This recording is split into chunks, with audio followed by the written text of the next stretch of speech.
I've been teaching InDesign at PCCI for a number of years now, uh, since 2004. I've been using InDesign. Yeah, I've been using InDesign since what version 1.5.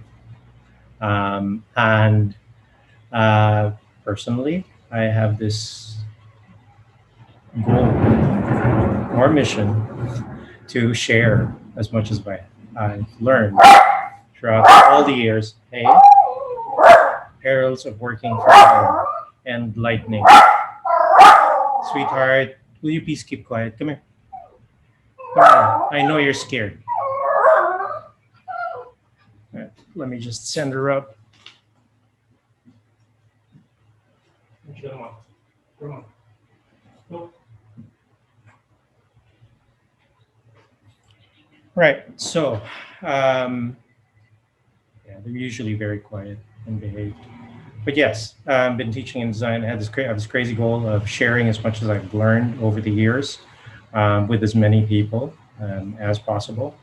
So I do tend to talk too much about InDesign. I talk a lot about it, and I have a tendency to overshare, okay, and overload people with information. But well, hopefully, you do find benefit from taking this advanced class, um, and yeah, you know, hope we all have fun. I know it's a stretch, the number of hours that we'll be going through.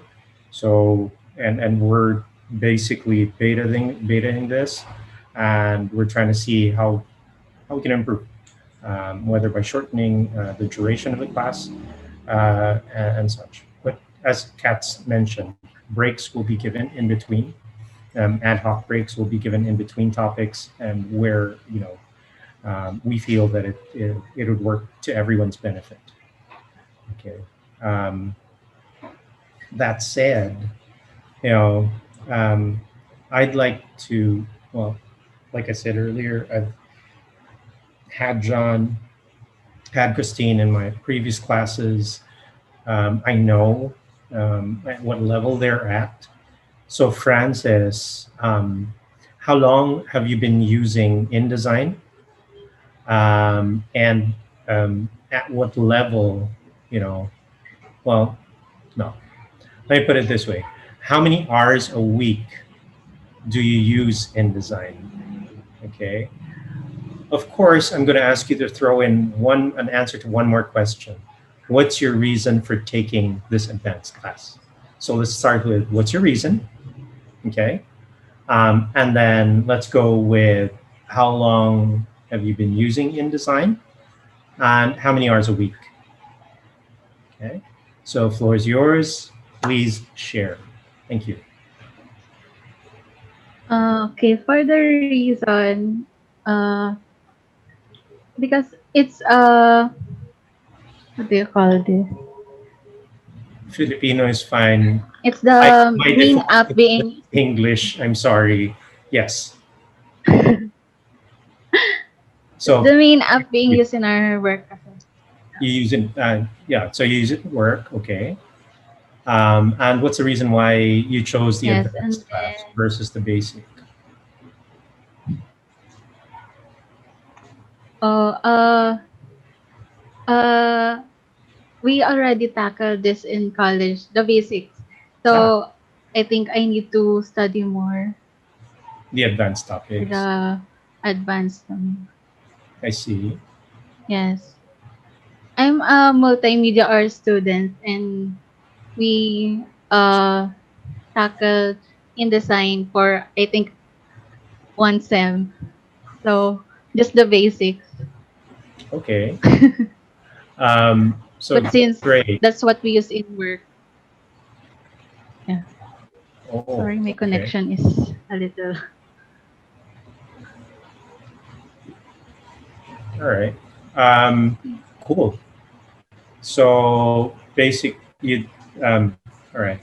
Um, how many hours a week do you use InDesign at work? And Ah, just curious, pretty much 8 hours a 30, day, 6 hours, 30 hours a week. 30 hours a week. Good. Okay. Okay. So you're pretty much a heavy user. All right. What do you do? What do you guys work on? Professionally? I mean, um, what kind of documents do you come up with? What kind of documents do you make? Uh, Mostly for social media ads, but we also do brochures Hmm. and booklets. Okay. Yeah.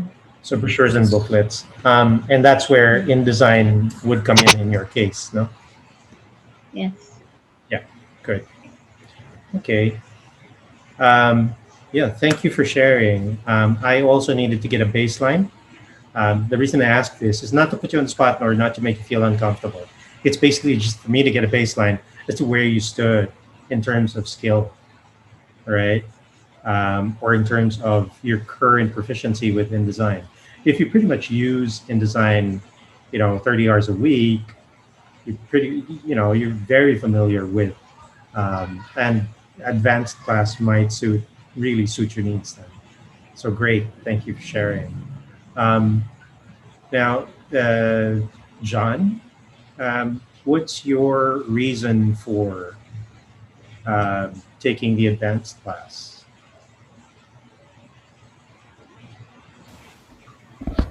I just actually want to know like more in design. Uh huh. So it's really just for your own personal edification. Well, I've been taking right now I'm taking the subscription package in PCCI.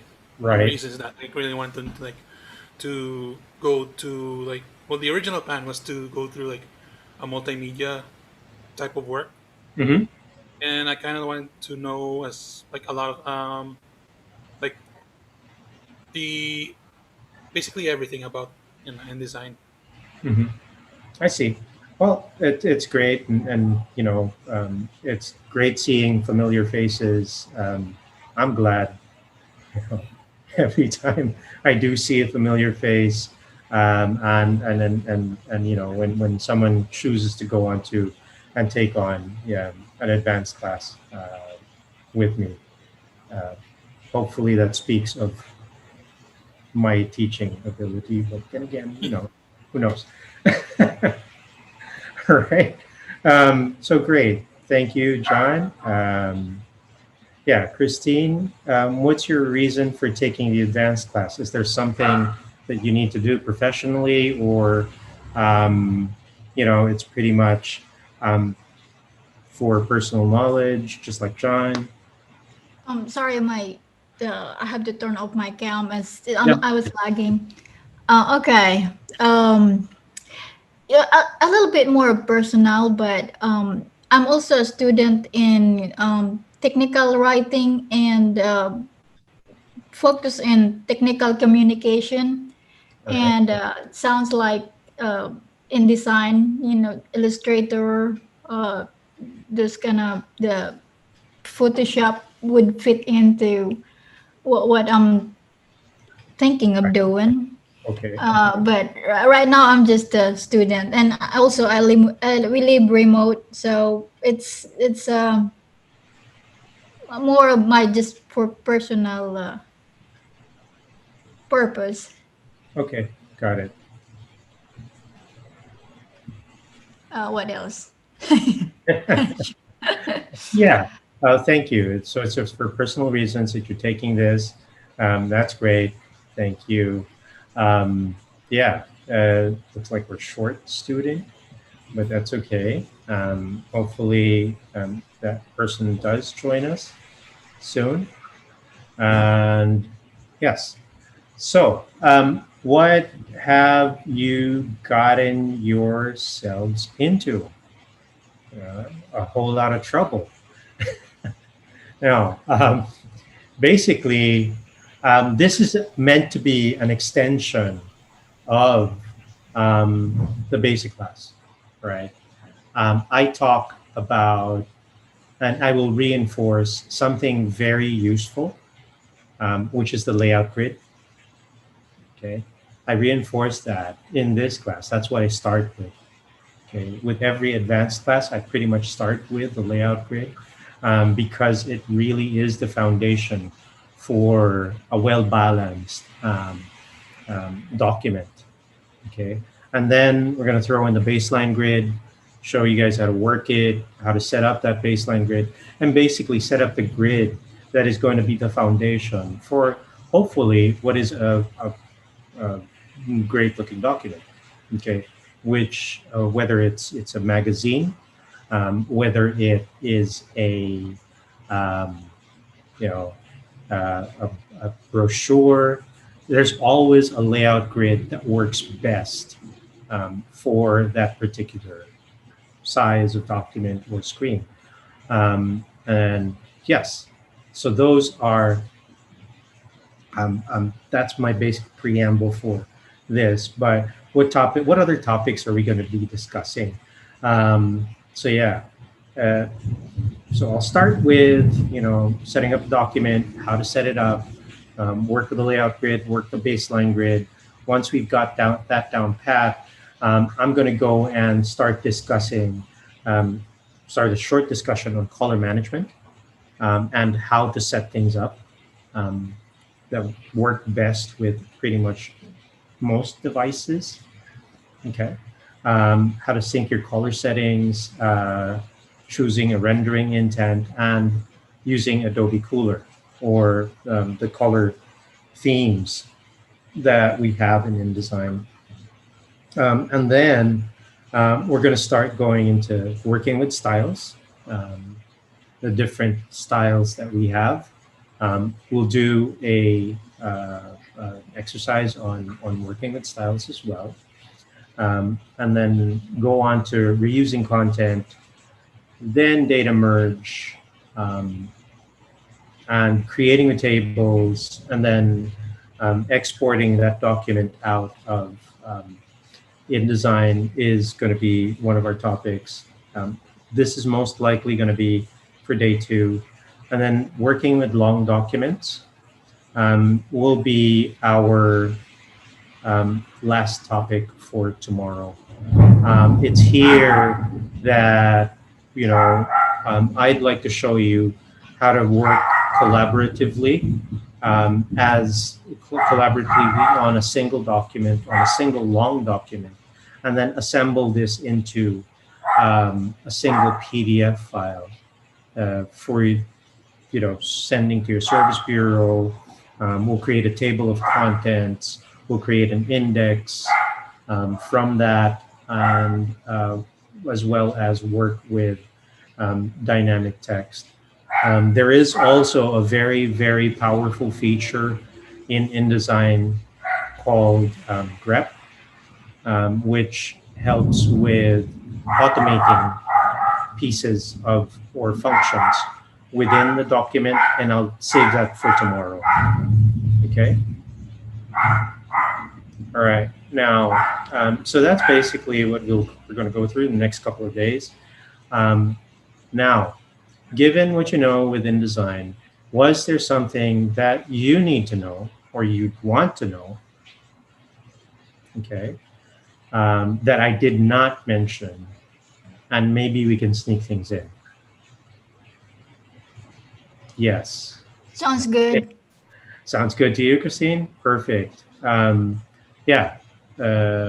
Frances, for a moment, I saw your eye turn to one direction. You were accessing memory. You're accessing memory. So yes, please let me know if there is a feature or function in InDesign that you would like to know more about.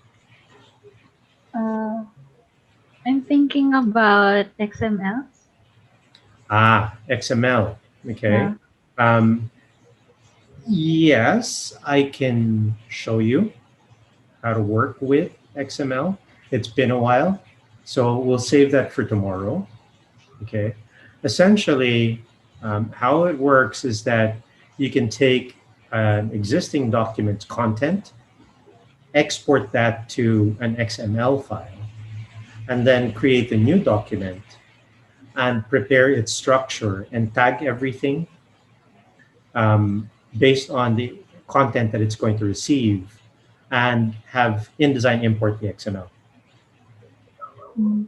Okay, and you can map your styles to the different elements that are in the XML file.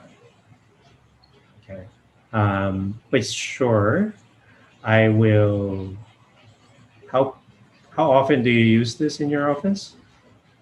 Uh, Work Sometimes.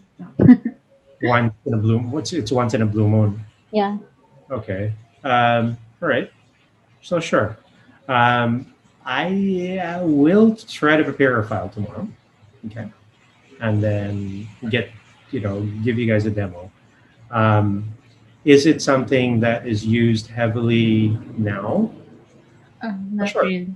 Not really, because the other way to work things is, um, and more so because the another feature of InDesign is basically creating alternate layouts. So if you're doing an XML dump of a file for the purpose of just repurposing it or resizing it for different screens, InDesign can do that automatically for you. And that's done through liquid layouts. Okay. Um, which good thing I suddenly remembered. I should discuss that. Okay, with you, with all of you, and Yeah, how. I'm curious. Yes, yes. It actually is very easy. It's basically InDesign that takes care of how it repositions and scales your elements and objects in your InDesign document based on the paper size. Okay, you can switch from easily from a vertical view to a horizontal view, no problem. Okay, so yeah, great that we're. It's great that we also mentioned that. So let me make note. Liquid layout. Come on. Cool. And XML. Okay. Have you personally worked on using XML to build the document, Francis? I haven't tried yet You haven't tried. because I don't know. No worries. It's actually very easy. It's a time investment up front, okay, but it saves you time at the tail end because it automates most of the features. Okay. That said, do you have anything else to? You have any other asks or anything that you've come across that you want to add to what we're going to be covering over the next or in these 2 days? All right. Well, if anything does come to mind, just let me know. Okay. And as I said with Christine and with John in the past, I work better when asked questions, right? I don't know. I'm wired that way. So yeah, if you do have questions, feel free. Just jump in, ask away. All right. Maybe I have a question. I don't know. Can you do form in InDesign like Uh, uh, it will save the kind of like Acrobat. yes. It will save the information. Okay. There are a couple of ways you can do that in InDesign. All right. Um, um, no, sorry. There are a couple of ways you can set up your forms so they can be fillable. Okay. The first way is that they would be using Adobe Reader's capabilities of saving form data into the files themselves. And those files can be emailed back to you, but you would have to recover all the information input into those forms manually. Okay. What InDesign can help you with is the form setup itself. There are interactive PDF interactive elements that can be added to an InDesign document. So, sure, if we have time later or tomorrow, Christine, we'll get into that as well. Okay, thank you.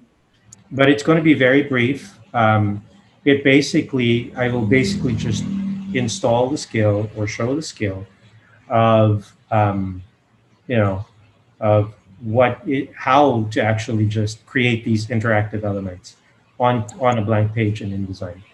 And you can and then save that as a PDF that's meant to be interactive and fillable. And then you can share that with anyone and they can pretty much fill it up and return it to you. Good enough. Thank you. All right, awesome.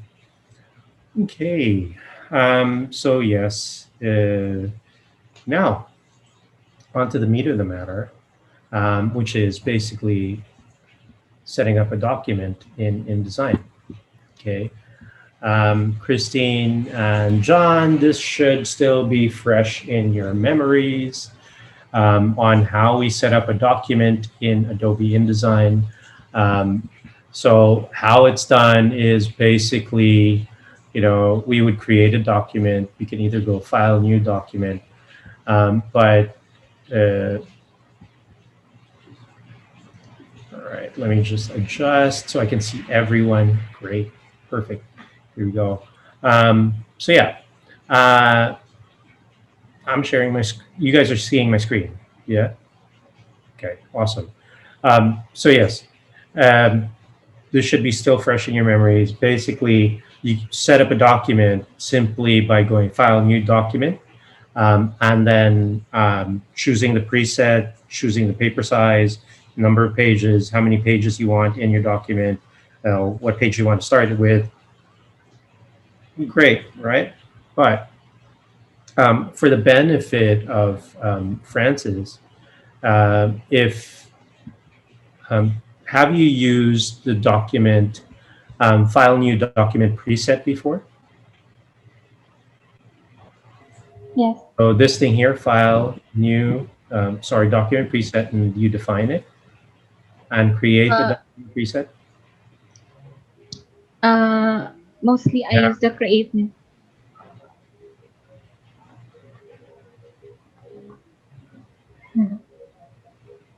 Okay, so in creating a document, why don't I go through it, all right? And we can all just, do the same thing, right? So if I were to set up a document in InDesign, so yes, this file new document really is great. It then takes me to this menu, and then I can choose from different rendering intents, whether it's print, web, or mobile. Okay, if I choose web or mobile, the default, the document blend space is going to be RGB. But if I do anything for print, the document blend space is going to be CMYK. Okay, so yeah, let me go with something for print. So I start with letter, and then I would fill up these options right here. Okay, so if I needed a letter size page, and what I want to do is have, let's say, 16 pages from the get-go. I want it to start with with page 1 as the opening page, and then I would want 5 columns. All right, my margins, I can leave them at default, but I would want to put in a 3mm bleed area all around, just in case my document is going to be printed offset press. Okay, and since it's going to be printed on a larger sheet of paper than my actual document size, it's going to be trimmed, and having a bleed area around ensures that there will be no unexpected white space should I have any elements that go edge to edge. Okay, so and then slug is extra space, right, that you can have extra non-printing space in your document.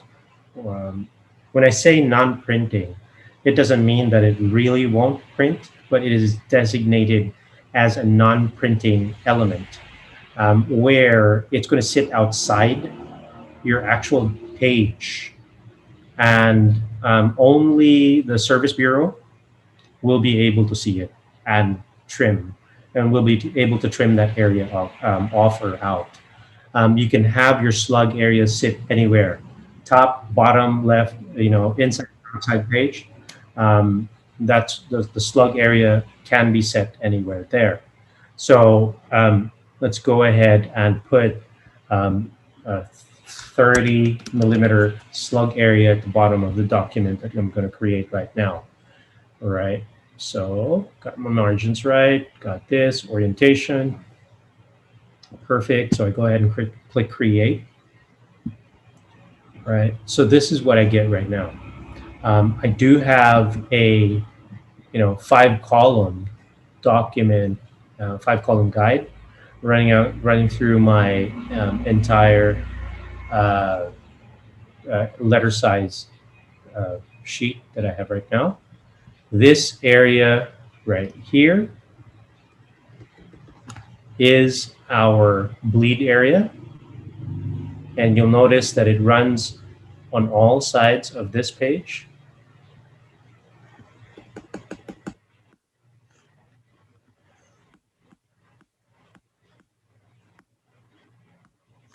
Okay. So bleed area up to here, bleed up to here. And this large area that we have here, this is the slug area. Okay. The slug area is where we can put extra elements. Let's say I'm going to be sending this online for review. And I have, so I'm working with my editor who is offsite, and pretty much the way the world is right now. Okay. Because of COVID and all the lockdowns and people choosing to work remotely to stay safe and healthy. Um, Instead of having an alternate layout altogether, what I can do is if I have a suggested photo to replace what's already in the document that better represents the story, then I can put a thumbnail in the slug area, put a comment in, all right, and then send that out to them for review. And it's going to be part of the document when I transmit it as a PDF, when I export it, or when I send it over and try to get their feedback. All right. This works. This is if you are not using CC 2021, right? Where there is now a share for review feature that lets you better work collaboratively from within the software itself. Okay, so let's say someone doesn't have InDesign. Okay, what you can do is export a PDF out of Adobe InDesign with the slug area, with that little tidbit of information. Because it is a vector application, the text is going to be very, very clear. The thumbnail may be blurry when they zoom into that thumbnail in the PDF, but at least gives them an idea of what the photo is all about, and they can make more informed decisions. Okay. Right. Now, yes. So that's the slug area, bleed area, runs all around. Usually I set this to 3 millimeters. It's more than enough to protect you from unexpected white space. Okay. So what I'd like everyone to do right now is 1, start sharing your screens. 2, could you please set up a document, a letter size document with 5 columns, right? Default margins, and a 3 millimeter bleed area. So let's go ahead and do that, please.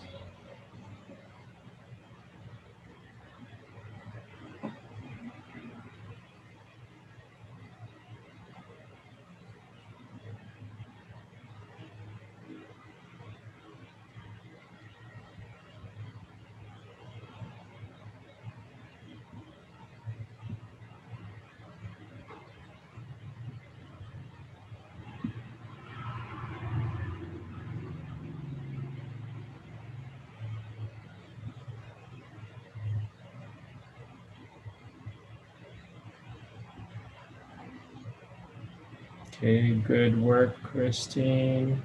Um,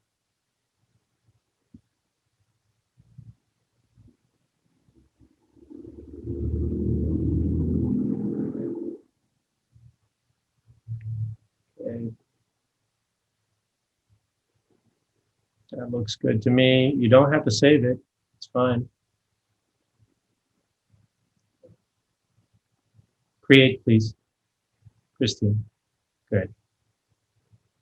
There you go. 3 middle of bleed. Awesome. Um,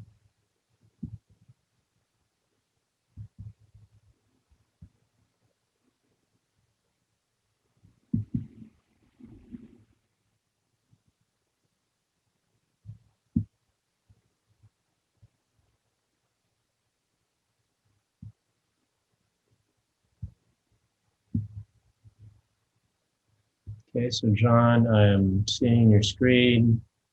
Yep. Ah, okay. So looks like you tweaked your margins to 3 millimeters as well. So could you go to File, Document Setup, please? Awesome. Let's change your, yes, change that to zero 0.5 inch. Type in 0.5 space IN, and then click on the next field. It makes it all the same. Click on OK. Voila, you are good. Awesome. Okay. And Francis, hello. Have you started sharing your screen? Oh, she has. There. Yes. Go for it. Scroll down, please. Yep. Columns. Good. Yes. Okay. Right. 3 mm. Good. Okay. Mm-hmm. Mm-hmm. Ooh, we missed out on something. There. Great. Okay. Cool. So yeah.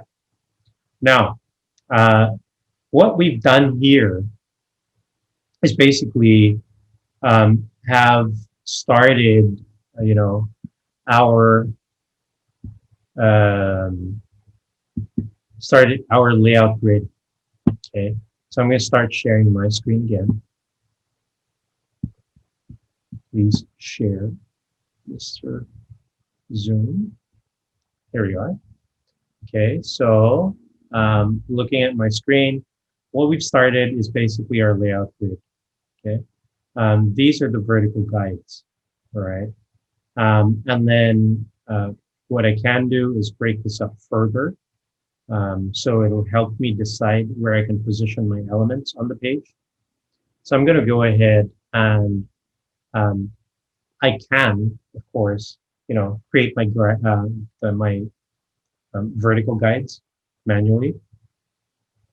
If I had nothing better to do, I would create them manually on the page. I would start dragging things from here and positioning them where I want them to be. Okay. But it's just the dumbest way to work with things. Okay. If you're being paid by the minute, great, sure. You can create your page guides and your spread guides. This way, you go to the ruler, you drag it down onto the document page area. Okay, to create your spread guide, I press the command or the control key to create a spread guide. If I just wanted a page guide, I can drag it from the ruler, my vertical ruler, down onto the page without pressing anything, without pressing the command key or the control key on my keyboard. That only creates a page guide. Okay, but of course, I'm a big fan of automation. I'd love to have InDesign, do as much of it can on its own, and I just tell it what to do. Okay. So what I'm going to do instead is I'm going to go to my master page. Okay. So I'm going to pop up my pages panel and go to the A master. On the A master is, well, it's basically the master page, as you all already know, is what controls basically everything in the document. Okay. Master page controls everything in the document page that it is assigned to. So this is where you'd want to put your recurring elements.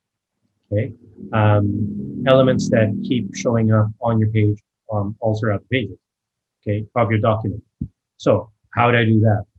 How do I create guides automatically, or have InDesign create the guides for me with minimal effort? I would go to Layout and I choose Create Guides. Okay, and then I just need rows. I don't need columns. So I'm going to go ahead and put in 7 rows. I'll fit it to margins. And I tell InDesign, because there is a chance that I have existing ruler guides, I'll remove existing guides on. Okay, right? And then I would turn preview on so I can see what it does. If I'm happy with the way it breaks everything up into squares, great, which I am. Okay, and I'm going to run with this layout grid that I have right now. So what I'd like everyone to do is go to their master page. All right. Sorry, let me backpedal a little bit. Start screen sharing and go to the master page after, and then go ahead and start, creating these guides. So again, it's layout, create guides. It'll pop this menu or this panel open, and then you can put in 7, leave the gutter as it is, fit the margins, remove existing, and turn preview on. Okay, I'm going to leave this panel open just for your reference, if you can still see it after you start screen sharing. Okay.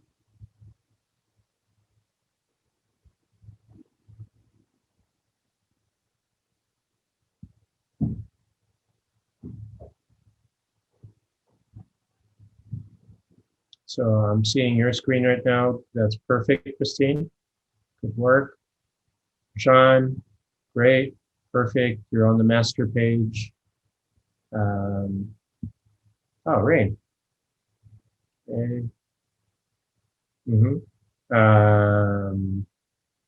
Could you go to your master page, please, Rain? Click the Pages panel. Yeah, go to A Master, double click that, please. Perfect. All right. So this is where you should be creating your guides. So go ahead to Layout, Create Guides. All right, put in 7. Wait. Let's go back.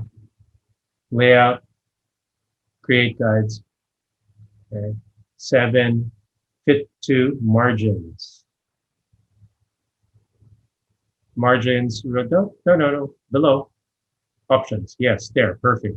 And then, wait, remove existing ruler guides. Check the box. Okay, now click on OK. There you go. All right, so why did I have you choose to remove existing ruler guides? It's for the purpose of those guides that were already on the document page 1. That's why I had you switch that option on. Okay, and why do we want to do this on the master page? All right, so could you double click your page 1 right now? Double click on page 1, please. Okay, now you see that that box with a plus sign at the bottom of your pages panel. Okay, click that.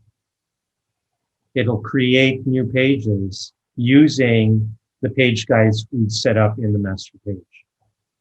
Okay, so let's go back to page 1. All right, double click that, please. All right, looks like InDesign did not remove those guides. All right, so that's because most likely they are locked. No, not yet. Cancel that.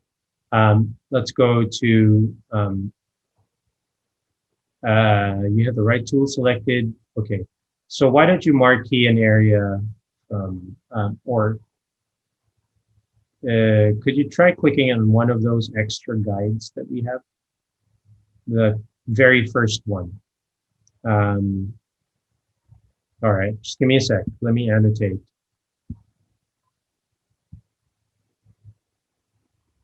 Okay, click on this one here.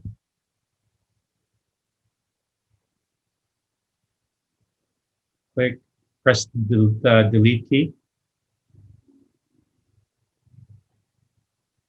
Right, good. Click on the next one below. Delete. Okay. Yeah, no, InDesign doesn't work that way in terms of guides. Can you try this? Can you go to View? Let me just see something here.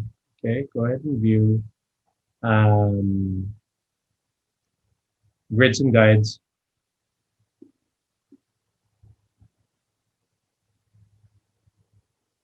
Okay, and delete all guides on spread. Yep, bingo. In there. Okay. So yeah, for whatever reason, InDesign did not clear those guides on the document page. So that's another way to work it. You would go to View, Grids and Guides, and then delete all guides on spread. Because we still have our guides on the master page, we've kept it there. All right. So thank you, Rain, for sharing your screen. Francis, Yippee Skippy, you got it right. Okay. Okay, great. I think that's pretty much everyone. Oops.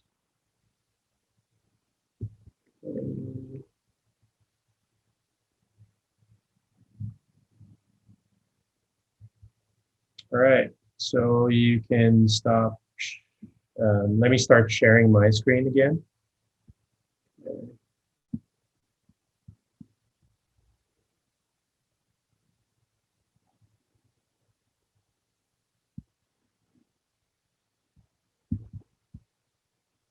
Okay, and okay. All right. So this is where, so yeah, we have our basic layout grid, right? And I am a big fan of gross motor action. Okay, I don't, you know, having to do or create a text frame like so, all right, and then having to position it right about here so that it doesn't, you know, it doesn't get in the way of my layout, and then I would have to do this and click that, right? If you can see, if you saw what I did there, it's like tippy-toeing throughout the layout, okay? I'd like to show you an easier way. Choose your type tool, create the frame that encompasses the entire margin, entire top margin. Press Command B for boy or Control B, and then go to the vertical justification section and just choose the center. And then you click on OK. All right. That creates a text frame that is automatically centered, okay, vertically. So when I add my content, it basically sits, okay, basically sits in the center of the frame, safe away from the edge, okay, close to about 3 millimeters from the edge, and close to about 3 millimeters from the top margin. It's in the safe zone. Okay, so that I can do, and then I can couple this instead of having to repeat all my actions. Okay, instead of having to duplicate this all for all four top and bottom margin spaces. Okay, what I can do is, because I want a text frame that's always, all right, centered vertically, I can go ahead and create an object style. So I'd go to Window, Styles, go to Object Styles, yeah, and I would create a new text frame style, a new object style. It'll pick up what I have, and I would go Master Text Frame, Master Page Text Frame, okay, which I can then reuse. So I can go ahead and create another frame here. Okay. And using smart guides, even if if you can see my cursor right now, it's running on top of the links panel, right? But InDesign will still create this frame for me. And I'm using, if you can see the green guides that are running as I draw, I'm using my smart guides to tell me if my frame is the same height and basically the same width. Okay, I'm just going to wait for my smart guides to show, or I can forget it and just drop it in right there. Okay, and take a look at the frame that I've created, and it's roughly just about the right size. Okay, all right, so it's right there, roughly just about the right size. Okay, that I need. I can just shrink this down a bit, make them all the same using my smart guides. See the green arrow that renders? As I draw, these green arrows, okay, greenish arrows or yellowish arrows that draw on my page, they're basically my smart guides. That's why I like having them on. Okay, and I can drop it in and it tells me it's the same size and shape, same size and dimension. Okay, so I have that there, and I apply my object style. I go Master Page Text Frame with that frame selected, and it applies it. And now if I double click into that frame, it's centered. So one quick way to, easily create styles on your, page. So let me go to my preferred workspace. Okay, and let me zoom out. Right, so that is one way to speed things up. Right, so that's set up there, and then I can just, drag these down and create duplicates if I want to, or I can then just take one more frame here, create that frame over there, right, and then apply the object style. Click there, right, select it, click text frame, right, and I can then take this and drag this across, drop that in there.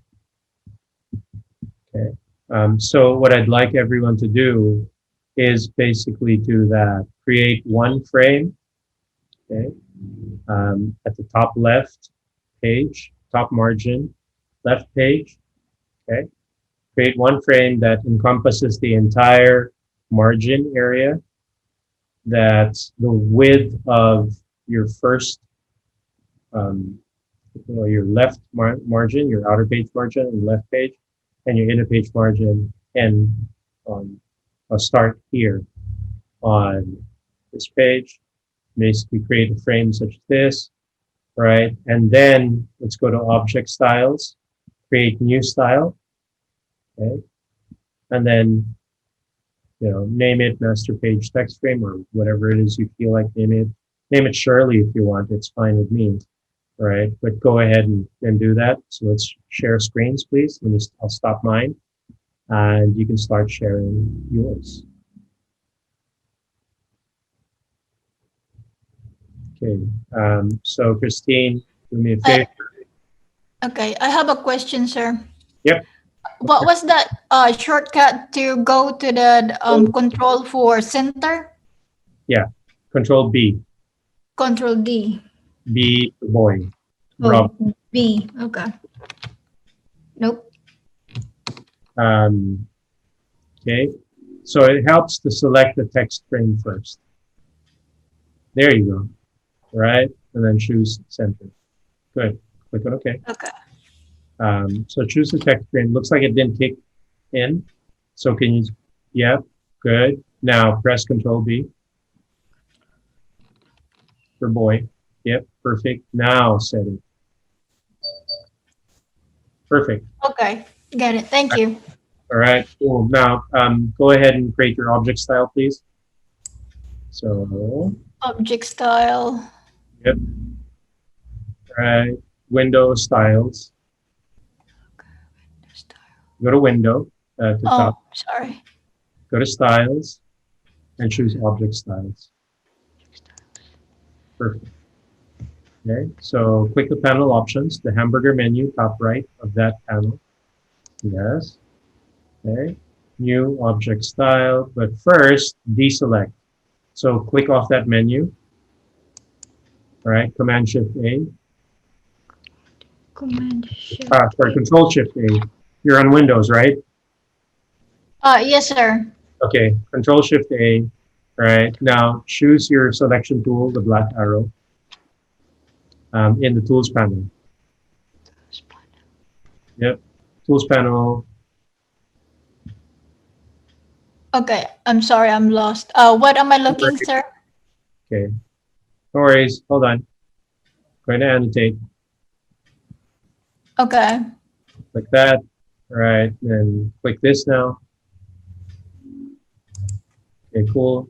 New object style. And name it master 8 frame or Vanessa if you'd like, but sure. But yep. All right. Okay. Good. All right. Cool. Now, Christine has actually created this element on a document page. I can see that what's highlighted here is a document page. This should have been created on the master page. All right. Oh, yeah. Yep. Right. So no worries. But here's the neat thing about InDesign. It is meant to make us more, it's very flexible. Okay. So what I'd like you to do is I'd like you to, again, select this frame here. Okay, good. Press Cut, Control X. InDesign is very forgiving. It allows us to make a lot of mistakes, okay? Because the people that designed this know that our focus is really to come up with a great looking layout. So it's very flexible, right? So now, Christine, can you please double click the A master? Okay, double click that, which I highlighted on the screen, right? And now could you go to edit? And you'll see that there's an option to paste in place. Choose that. It'll reposition your frame exactly where it was on the page it came from. Okay, so paste in place remembers the position of your element that you cut, and it pastes it exactly where it used to be. That's nice. Right? So yes, a very useful feature. Now I'd like you to go ahead and continue working on, let me clear all my annotations and let me close this. So go ahead and create the extra frames and apply the style that we just created. Oh, okay. Right? So you can go ahead and do that. Just create one more frame for me. Correct. You have the correct tool selected. That's perfect. So go ahead and create one frame. Great. Right. Bingo. Stop. Release. Okay. Now go ahead and apply. All right. Do me a favor. Press the Control key on your keyboard right now. Okay. What that does is switches to the selection tool temporarily. Click on the frame. Bingo. Now go ahead to your object styles. Release the control or not yet? You can release the Control key now. Okay. So you'll notice the frame is now selected. go ahead and go to Object Styles. It's right there on your panel. Yeah, and choose the master text frame. Bingo. That's now that now has your copy centered vertically. That single line of text is now going to be centered vertically. Okay. Okay.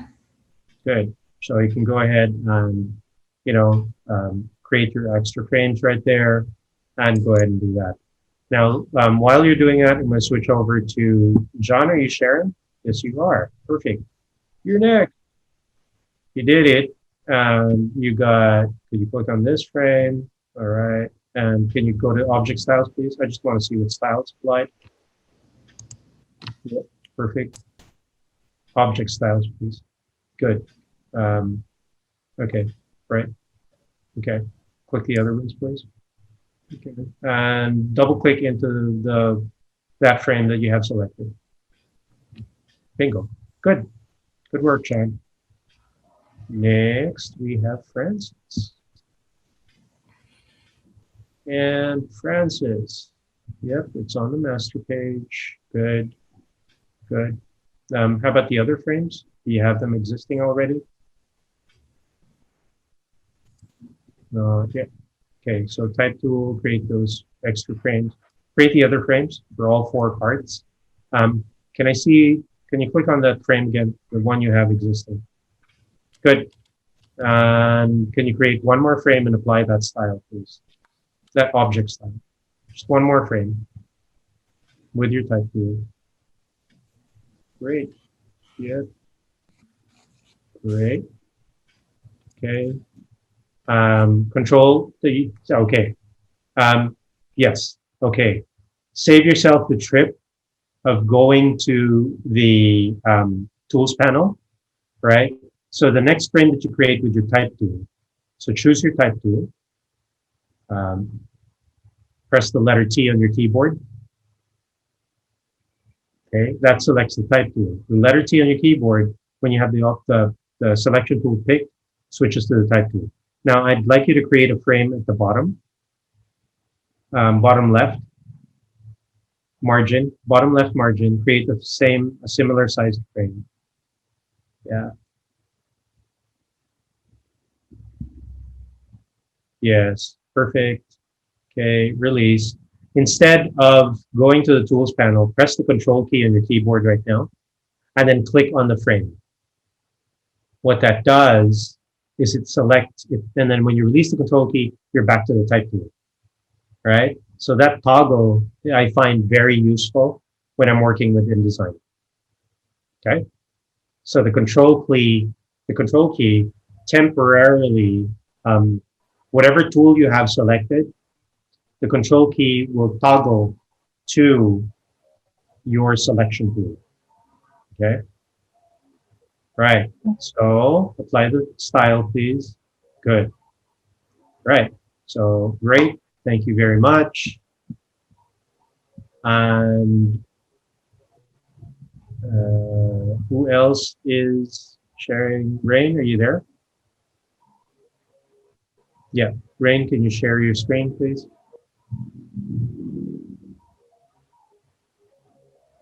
Awesome. Okay, now we're looking at your document page.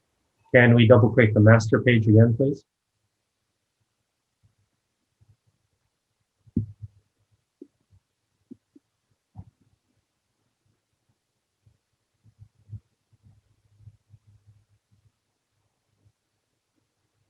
Yeah, you're still doing you're doing it on the document page, right? Okay, that's fine. Okay, right, good. Now you should be doing that on the master page because we want it to appear. Okay, now you can do it on.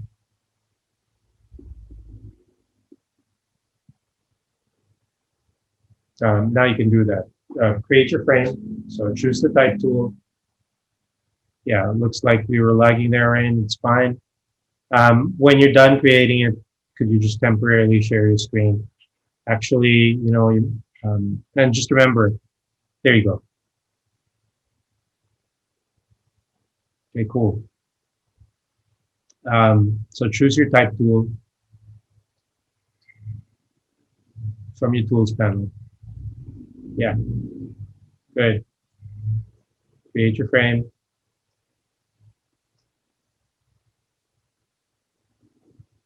Okay. Yes, great. Now create your object style.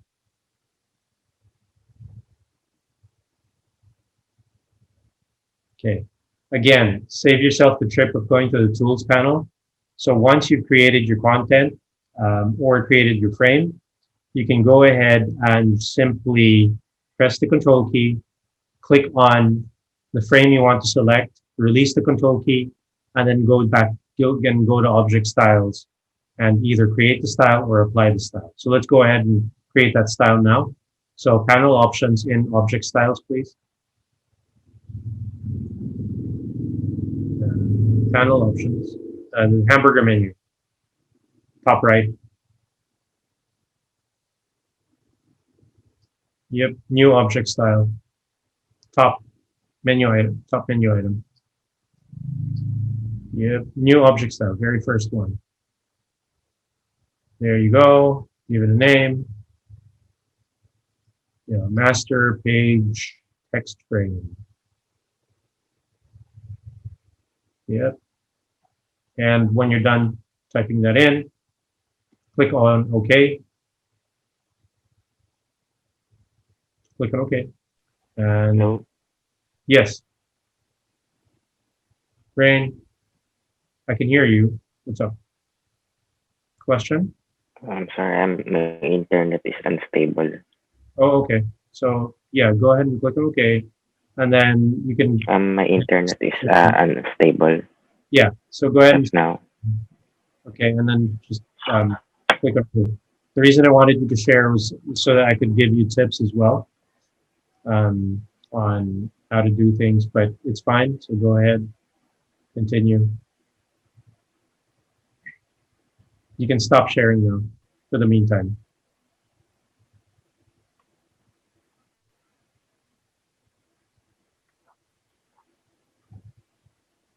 Okay. All right. So yes, that is okay. So working, we created a text frame on our page, and you know that frame can actually contain our um, other elements, such as page numbers. Okay. So automatic page numbers we can create by adding okay content over here, right? So how do we do that? Basically, I click into this frame right here, and then I right click and pull up the context menu. Okay, and then I choose insert special character markers. Not a fan of memorizing shortcuts with more than just one modifier key. Okay, I am not a fan of that. That's why I prefer to use context menus in this case, right? Here you would have to press 3 keys and then the letter N on the keyboard. So Alt Shift Command N or Control Alt Shift N if on Windows. So I'm gonna just forget the shortcut.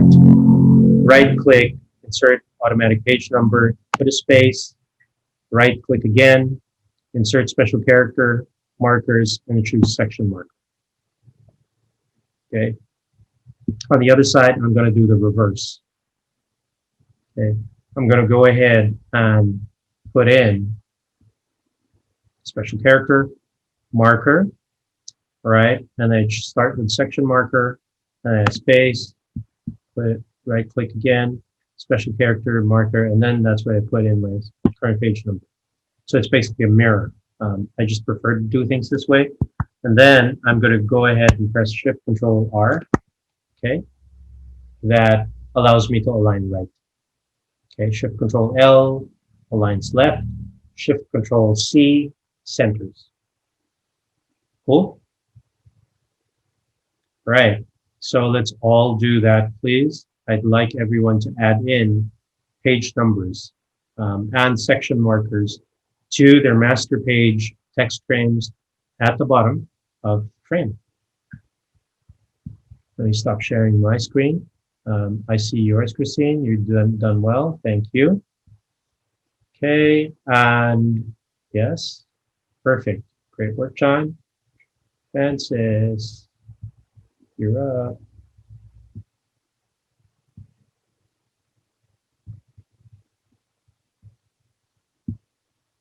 Good.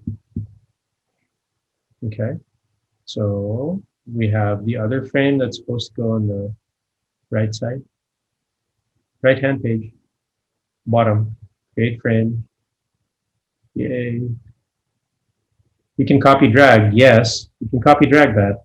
So Alt, yeah, yeah, okay, but you're gonna have to redo, yeah, okay. The one on the left, you start with the page number and then section. Okay. So you got to flip them. Choose the type tool or double click. Yeah, good. Highlight everything. We're going to blitz it or remove and delete that and replace it. So right click again. Okay. Yeah. Insert special character. Yes. Current page number. Okay. Space. Right click. Section marker, please. Yay. Good. Okay, perfect. Thank you. All right. So now is for everyone. Okay. One very important step is for us to save our work. So let's save this as my first advanced document. Okay. Yeah, I shared this in my last class, and I think I shared this in most of my basic classes. So when I was doing the very first basic class handout, so I was still figuring things out. I was doing things, doing one chapter, one document per chapter, okay, or per section, and I was assembling everything. Okay, so I had a mess of tabs. I had about 23 tabs open. I just felt so, it felt so noisy that I started closing tabs as needed. And guess what I closed without thinking? The actual work file. Okay, so I closed it without saving. Great, because I kept closing things. It became, yeah, I'll keep doing this, doing this, doing this, doing this. And I eventually closed my work. So I had to redo everything. I lost about 3 hours of work there, but because I already figured things out, it was simply a manual process of recreating things. Okay, I was able to recover everything in about 30 minutes, except for some other brilliant idea that was spur of the moment that I actually forgot.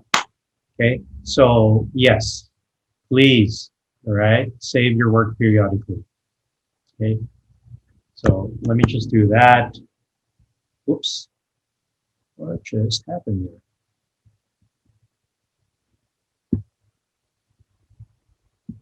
Okay.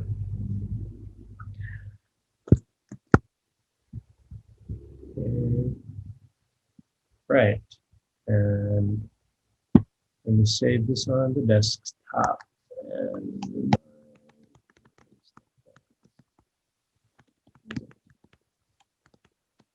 save. All right, so now we have the basic framework of our document. Yeah, and now the next step here is to basically use this frame. Okay, use the framework or the lattice work that we have, okay, existing in our document, okay, and make some really cool layouts. So if we take a look, right, at our document, we actually have some guides in place. Okay. The reason I created these guides is that it gives me, the ability to work with 3 columns, or 2 columns rather, okay, and some space here, and some extra space here on the side, okay, where I can either keep empty, which I can either keep empty, or um, fill with another element. Okay. What I'm going to show you right now is basically how to create an existing frame or a master frame on, or your what they can now call, they changed terms for it. It's called a primary frame now. With CC 2019, sorry, 2018, all the way up to 2021, it's now called a primary frame. So what you need to do is make sure you're on your master page. Okay. And you create your frame, which I am doing right now. So I just created it. Okay. And then I am going to take this frame, right? I can basically duplicate this over here. Okay, select them both. Now, of course, I can create an object style that's going to format this, okay, into whatever I want. But I'm only going to create this once, so I won't have to create that style. Okay, I choose not to create that style. I'm going to go ahead though and go to text frame options still. So I press Control V on my keyboard, break this up into 2 columns, okay, and I click on OK. The other thing I'm going to do is I'm going to link or thread these frames. So I'll take this frame here and then click, wait till I get this icon right here, and I click. So what that does is it actually threads or sets up the threading between the frames. So if I go to View, I go to Extras and Show Text Threads.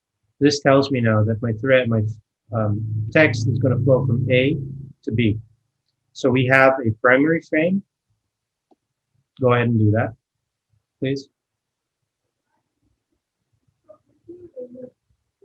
Now, let me just add I'm going to stop sharing my screen temporarily, right?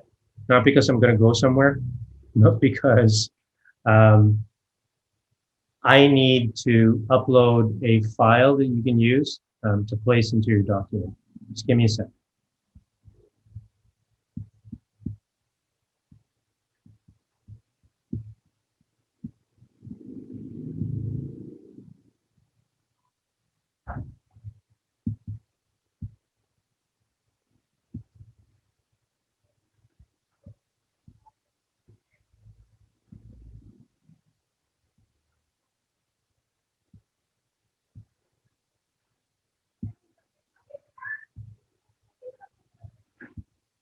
Now, John, Christine, and Rain, you might still have these files from last time.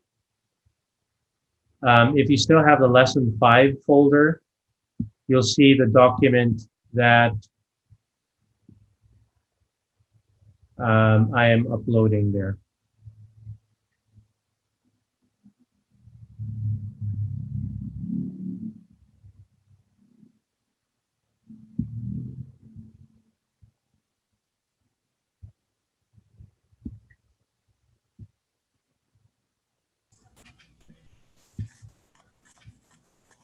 What's the file name, sir? You should be able to find the lesson 5 folder. Okay.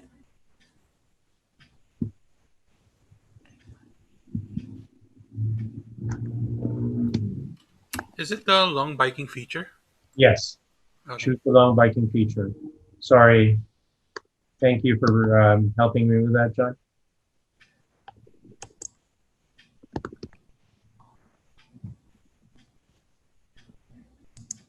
Francis, just bear with me. I'm uploading it.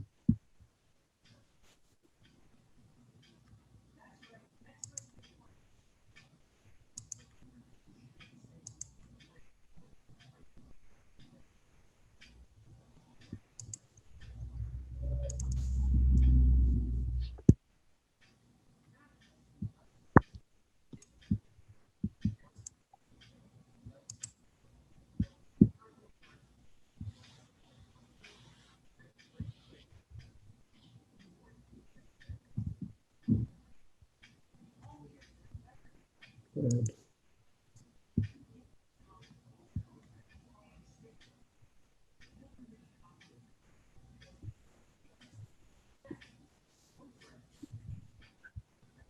All right, Francis, if you check the classroom, you should find a resource there named work file. That's where we need to be.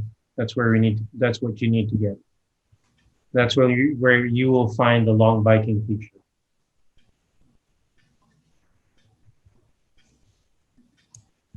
Let me start sharing my screen again.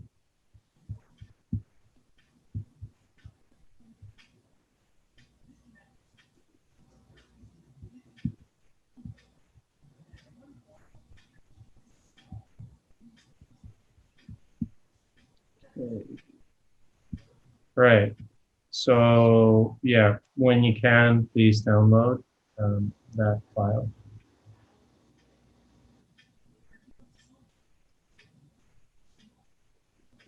Running low.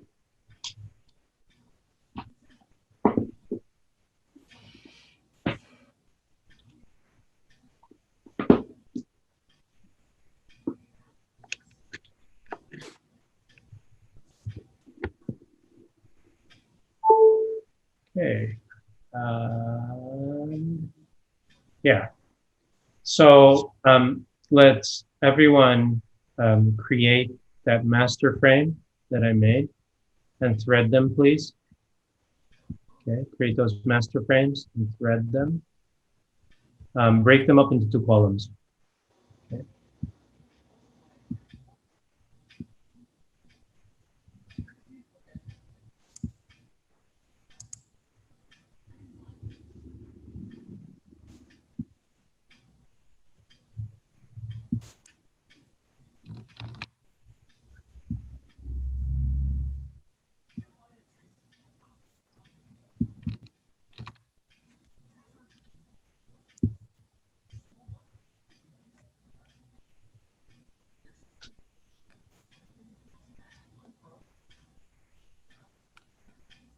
Okay, now let me know when you're done creating those frames, or if you need help. So how to thread is you click the out port right here and click on the target frame. That basically creates the thread.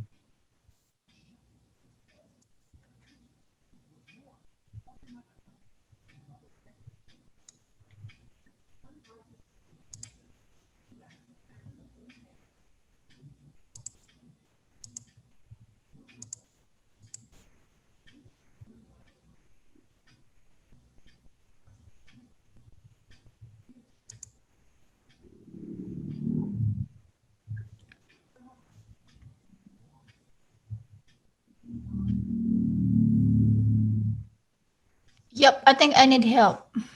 Share your screen then. Let me help you. Oh, I'm sorry. Yeah. Oh, there it is. Okay.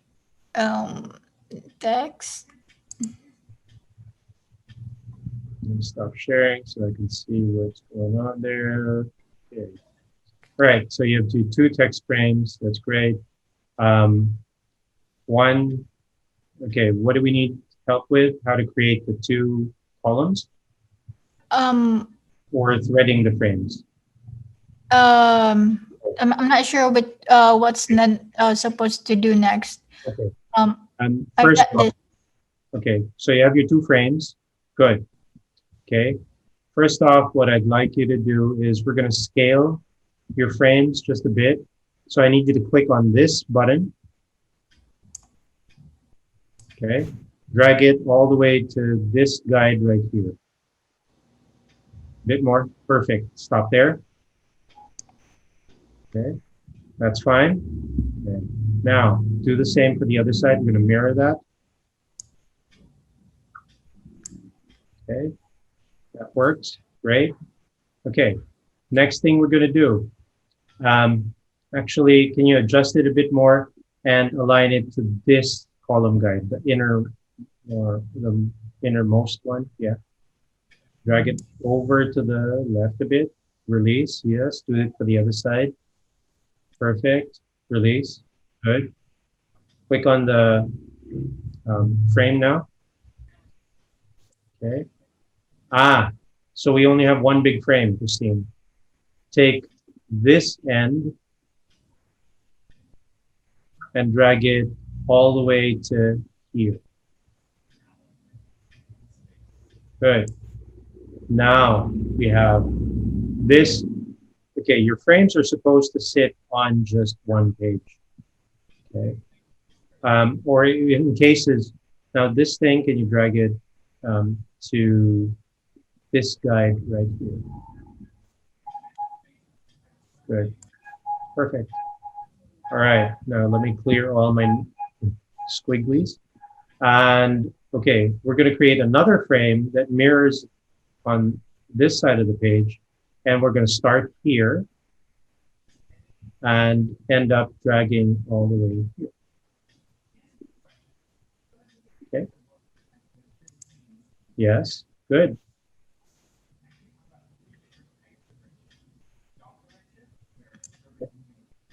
Right. Cool. Okay. And yes. Now to thread your frames, you would click on either the import. Let me clear my notes or clear my squigglies. Click the import. Because this is the frame selected, you can click the import. Yeah. That the button up on top. See this? Yes, that button. Good. Now hover over here. Anywhere there, click. All right. That threads from this frame to this frame. Okay. Regardless of the what I click on, whether it's the import or the output, okay, it'll thread the frames. And InDesign knows that reading order is always left to right, so it'll follow that. The only time it'll do something wonky is when, thank you, Christine, you're good. Save your work. Okay, thank you. Now let me start sharing my screen. Okay. The only time InDesign will do something crazy and not follow the left to right reading order is if you do this. So let me go to Pages. Or actually, let me start a new document with 4 pages.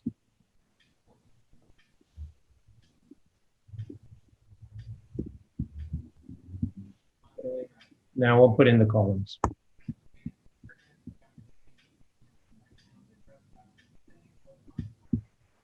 Go ahead and create that.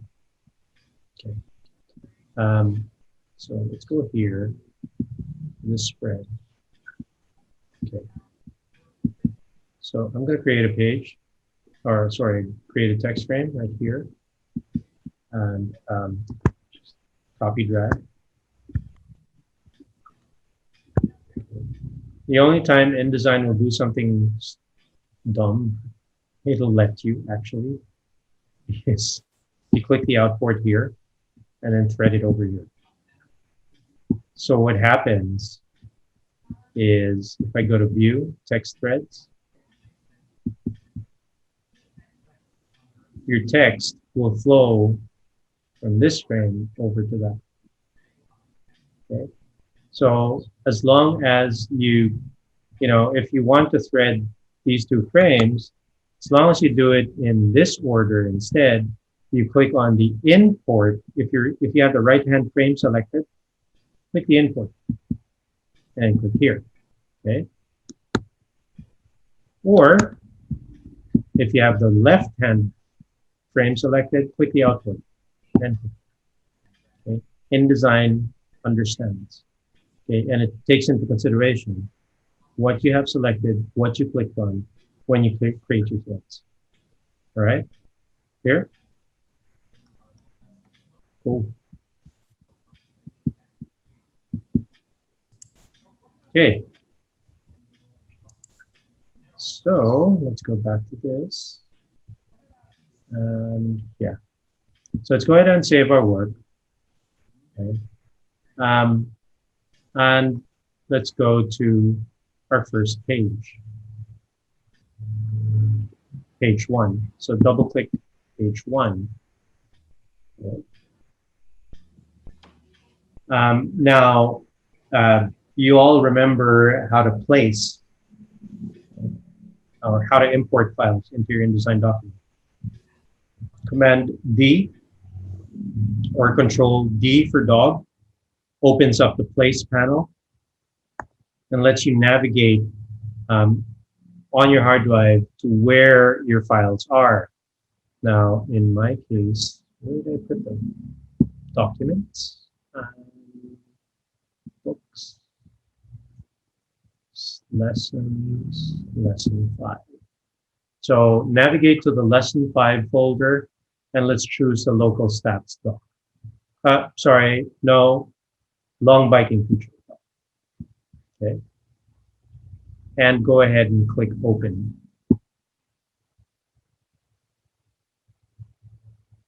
Okay. As long as you have page 1 in view, right?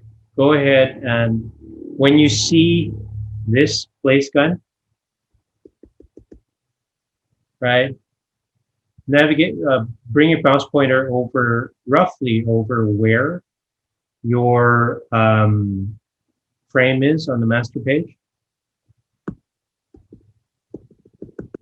Go ahead and click. Once you see that, go ahead and click. Watch what happens.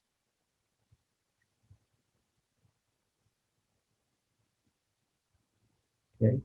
Because we have a primary frame, InDesign placed everything. It flowed everything into the correct frame. Okay. Right. Now, once, and you can then make any adjustments you want to this frame here. Okay. If you're planning something big for the opening, you can override this now. You can rescale, you can shape it, scale it, and do whatever you want. Okay. Now, we're going to make this look really close to the sample file. So what I'd like to do, actually, all right. Now, how many of you created just a single page document earlier? Me, and then I just added more pages. All right. Okay. But okay, I guess let me rephrase that question. How many of you check your pages? How many of you now have more pages than what you started with before you placed the document? I'm guessing everyone has more pages now. Yeah? Yep. Okay. That's how primary frames work. Okay. What InDesign does is that it places everything automatically.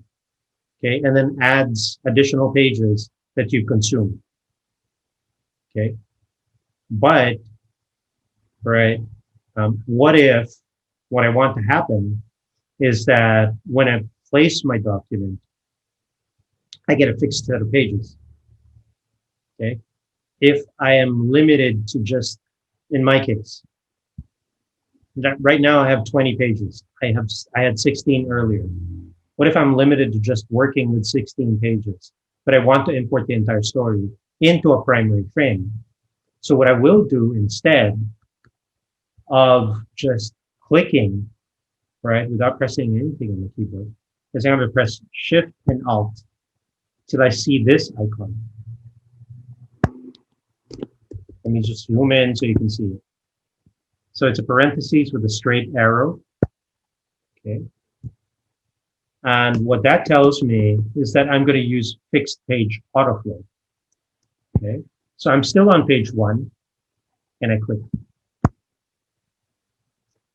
I still have 16 pages in my pages panel, but I have all my content. That's what fixed page autoflow is for. Okay. When you're working with primary frames, okay, fixed page autoflow is the way to go, especially if you don't want InDesign to add extra pages for you.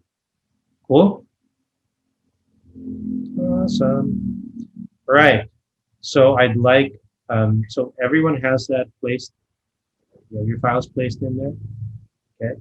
And we're just gonna clean this up and continue working on this.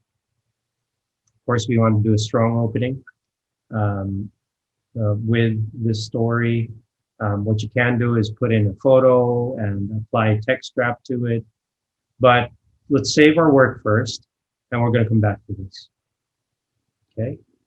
Why don't we take a 5-minute break? Okay? All right. Stretch, grab a cup of water, a cup of coffee, get some water if you'd like, you know, use the restroom. Yeah, let's take a break. Come back in 5 minutes, please.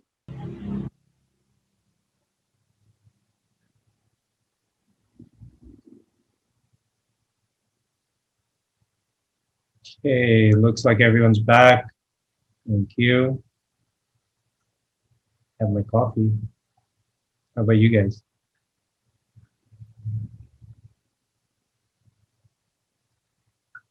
All right.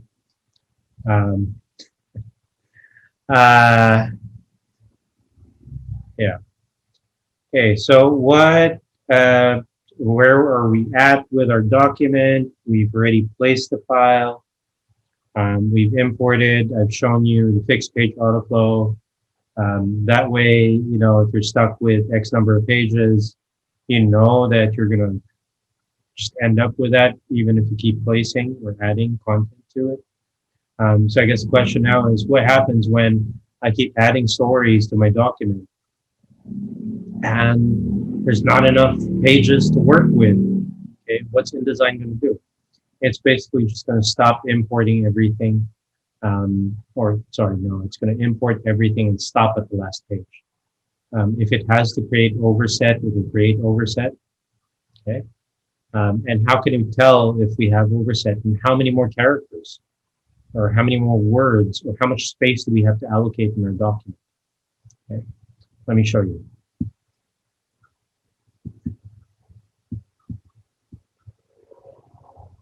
All right, so let's pretend so I know that this will take up 4 pages, 5 pages in my document. So I'm gonna go back 1, 2, 3, stop here, okay? So I'm gonna import the same story into my document. No, I do not want to activate my zoom options. Keep forgetting that I have Zoom. So I'm going to press my shortcuts. But let me go to page 13. Okay, I'll place. Rain, are you hearing me fine? Is everyone hearing me fine? Is audio good? Yeah. Awesome. Okay, cool. All right. Okay. I need the document, which I will place, okay, on page 13. And I'm not going to use autoflow. I'm going to use fixed page autoflow. All right. I said I'm going to use fixed page autoflow.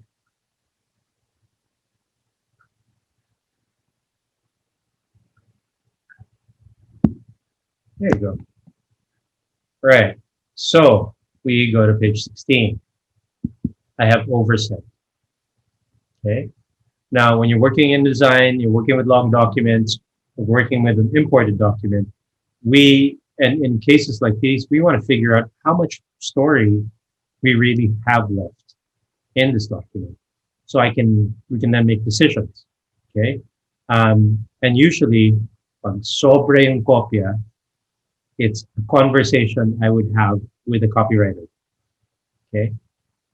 Copywriter, you wrote too good a story, too many words. We need to reduce it by X number of words. Okay. So how do you find out how many words you have to go?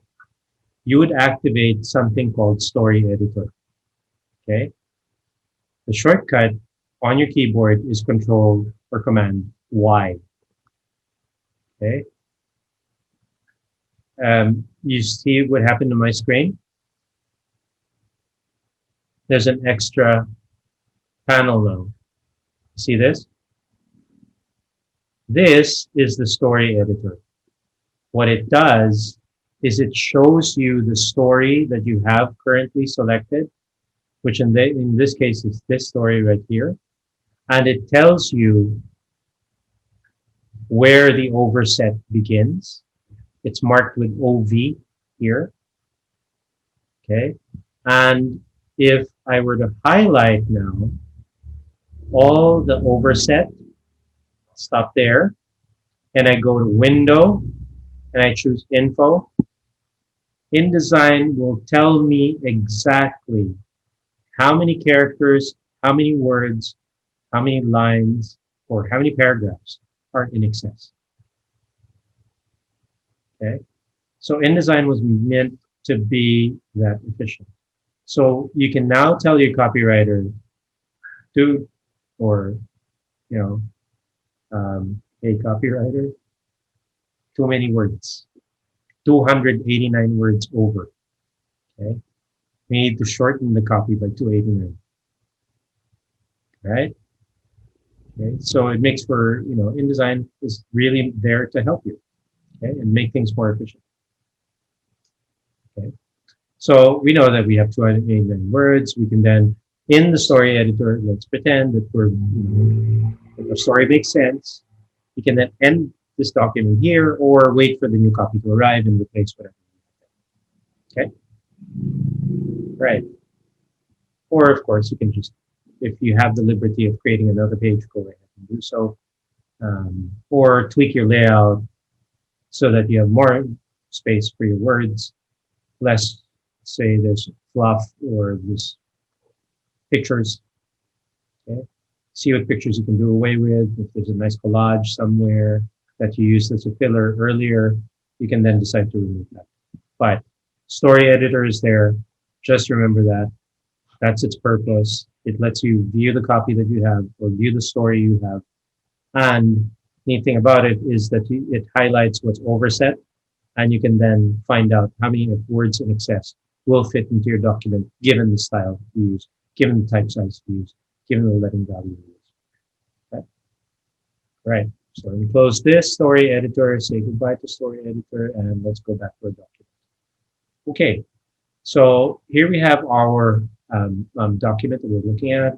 Okay. And I'm just going to delete the content. Well, I'll just leave it there.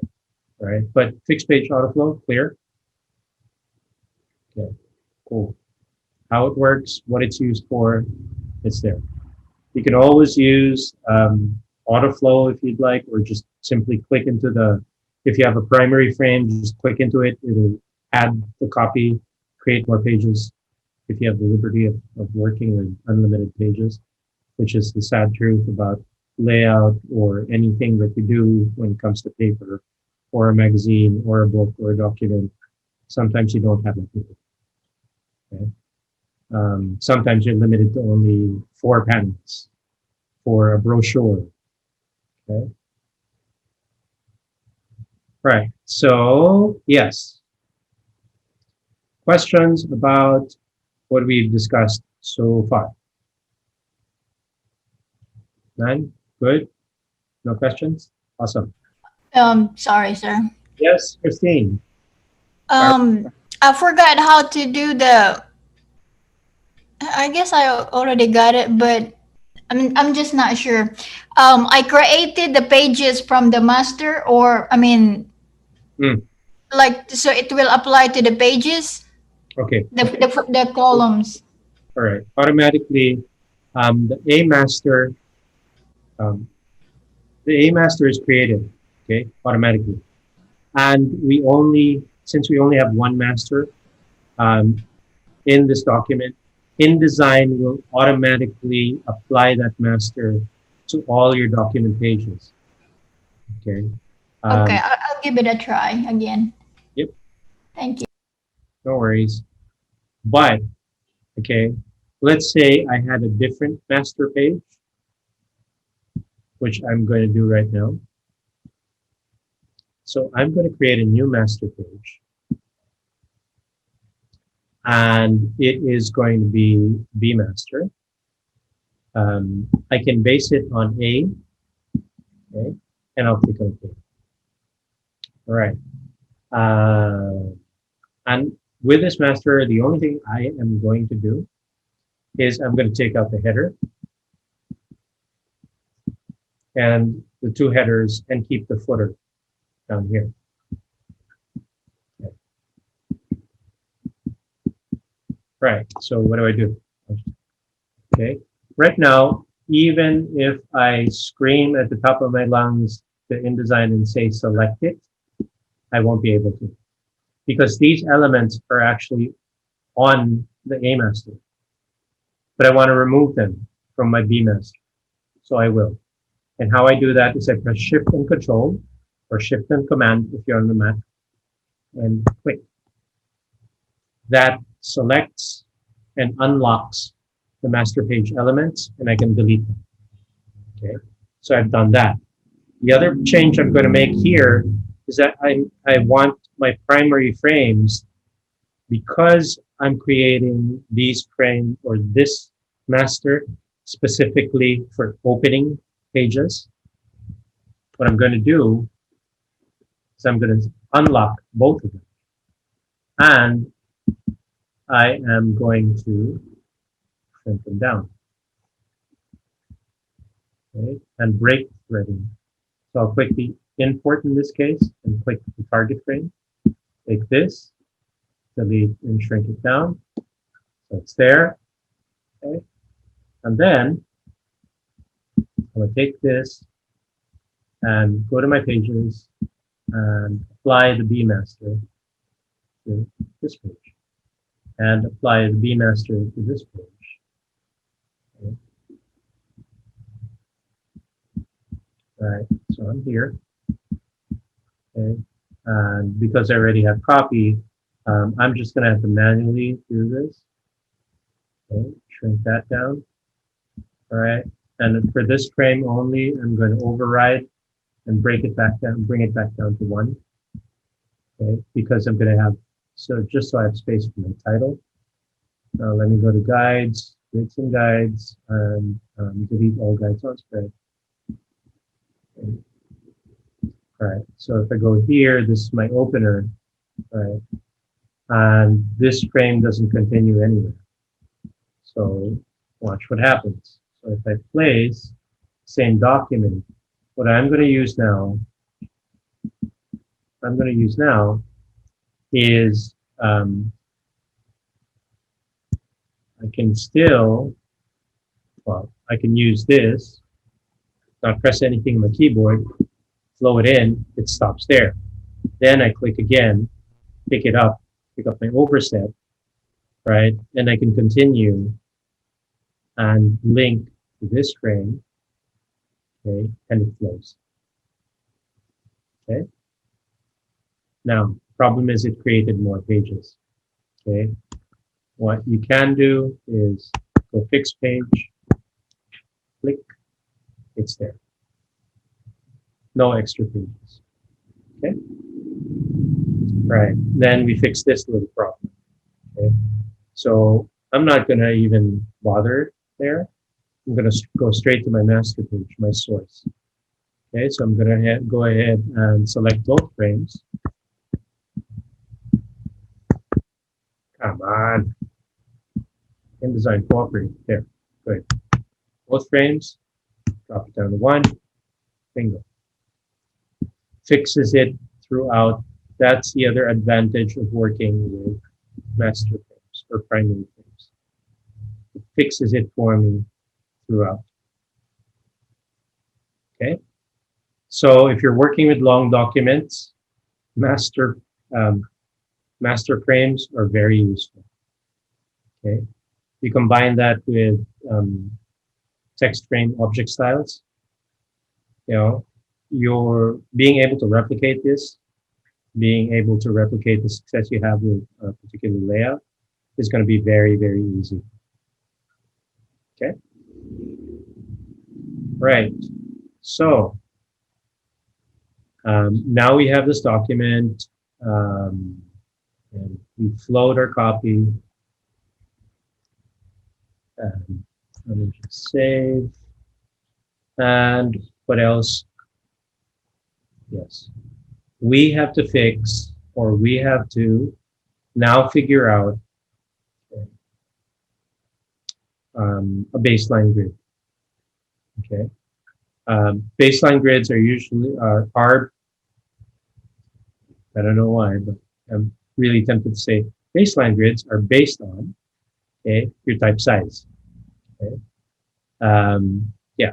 So it's basically going to be based on your type size, ideally, and what you want as your line spacing. Okay. So if you want single space, it's your type size plus 3. If you want line and a half, anywhere between type size plus 4 all the way to double whatever your type size is. It's basically going to drop a line and a half. The baseline grid, for those who took the basic class, can be shown by going to view, grids and guides, and then choose baseline grid. Okay, if I zoom in a bit more, I see the baseline grid. This baseline grid is set up, okay, here in preferences under grids. Okay, right now it's set to 12 points. Ideally, I'd want this larger. And how do I decide on that? I have to figure out how many lines I want to display on my page, how much space I want between my lines of copy. So if I check my type size right now, I'm at 12 points. So ideally, my baseline grid should be rendering anywhere between 15 points with the type size of 12, all the way to, I can do double space with 24. But in this case, we're going to go with 16, 17. So let me set that up. I go to preferences, grids, and 16, right? And I click on OK. That's rendering now. And if I choose all my copy in the story, and I go to my paragraph controls, and I click this button here, align to baseline, it now aligns all the lines in the copy to the baseline. Everything is nice and clean. Let me zoom out to see what it looks like and get a visual feel of my document. It's using Times New Roman. Looks, well, honestly, question to the group. Honestly, which looks better? This or this? Okay. You can either say 1 or 2. All right. So Probably 2. 2, right? It breathes easier, right? It's easier read.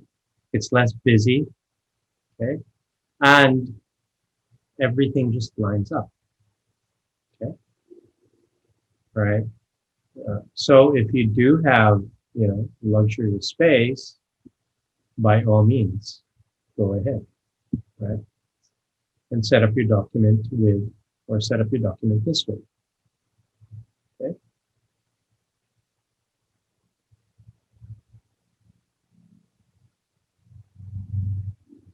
All right. Now, so the next thing we are going to do, before we move on to that, I'd like everyone now to set up their baseline grid, okay, at 16 points. Okay. So again, that's InDesign, preferences, grids. Okay.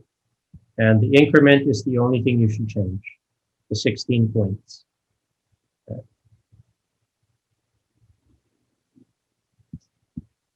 So go ahead and set up your baseline grid. And then for the copy that you already have, just click once with the type tool, or if you have the selection tool picked, it's fine. Double click, it switches to the type tool. As long as you're anywhere within the story, press Control A or Command A, and then go to paragraph formatting controls in the control panel and click on Align to Baseline. That aligns everything to the baseline grid and it renders your copy this way. All right. Once you've done that, go ahead and save your work. Okay. Good. Everyone good? Any questions? Yep. Okay. Share I screen. think I need to start from the beginning. Okay. Share your screen, please. So I can help. Let me stop sharing mine. I can start seeing yours. All right. So where are we? Okay. Don't worry. Okay. Okay. So let's go to, yeah. So you have A master applied. That's fine. Okay. The problem with it, sir, look at this one. Yes. All right. So undo, Control Z, and then move your cursor a bit. Yes. Now click. Oh, I see. Right. I got you. So Oh. earlier we were putting it in the sidebar area, which is an empty space. All right. What we want to be doing is putting it in the general area where our text frame is, and it will take care of it for you. There you go. Yep. Okay. Now, next question. With the column, changing the columns in the right page. Right. Now, okay. So I was able to do that on my master page because I added a new master. Okay. So let me fix your document first. So double click a master. Okay, double click again, please. Oh, I'm sorry. Okay. No worries. All right, now could you select both frames, please? Both text frames. Okay, one, shift, and then click on the other one too. Okay, Control B on your keyboard. Control B for boy. Okay, split that up into two columns. So change the number to 2, then click on OK. Perfect. Okay, splits it up into 2. Now, click on the hamburger menu in your Pages panel. Click New Master. Good. And name this B based. Don't click base it on A. Based on no. Change. Oh, I'm sorry. Okay. Fine. And then Based on A master. Okay. yes, good, perfect. Click on OK. Good. Okay, so what we have now, or what we're looking at now, is no longer the A master. We're looking at the B master. Now, what we want to do is we want to shrink down those frames and then make it a single column frame. Okay, so could you select your text frames in, those two text frames we edited earlier. So Shift Control, please, because it's a master page element on A. Shift. Okay, Shift Control. Yes. So And then click. Yes. Good. And then do it for the other side too. Perfect. Okay. So now they're unlocked, right? And what we want to do is make it a single column. Okay, because we have both frames selected, let's just make it a single column first. So press Control B on your keyboard. Okay, and then make that 1. Bingo. Okay. All right. Go ahead and now shrink it down. So what I'd like you to do is, nope, not there, but here. You should have a nib or something you can click on. All right, deselect everything first. Control Shift A. Control Shift A. Mhm. All right, now click on this frame. Click on that frame and then see the nib where click that, drag that over here. Yep, good. Do the same for the other side. So let me clear my annotations. No, keep that where it was. Okay. Good. Now let's select the frame on this side. Okay, cool. Take this and drag it all the way here.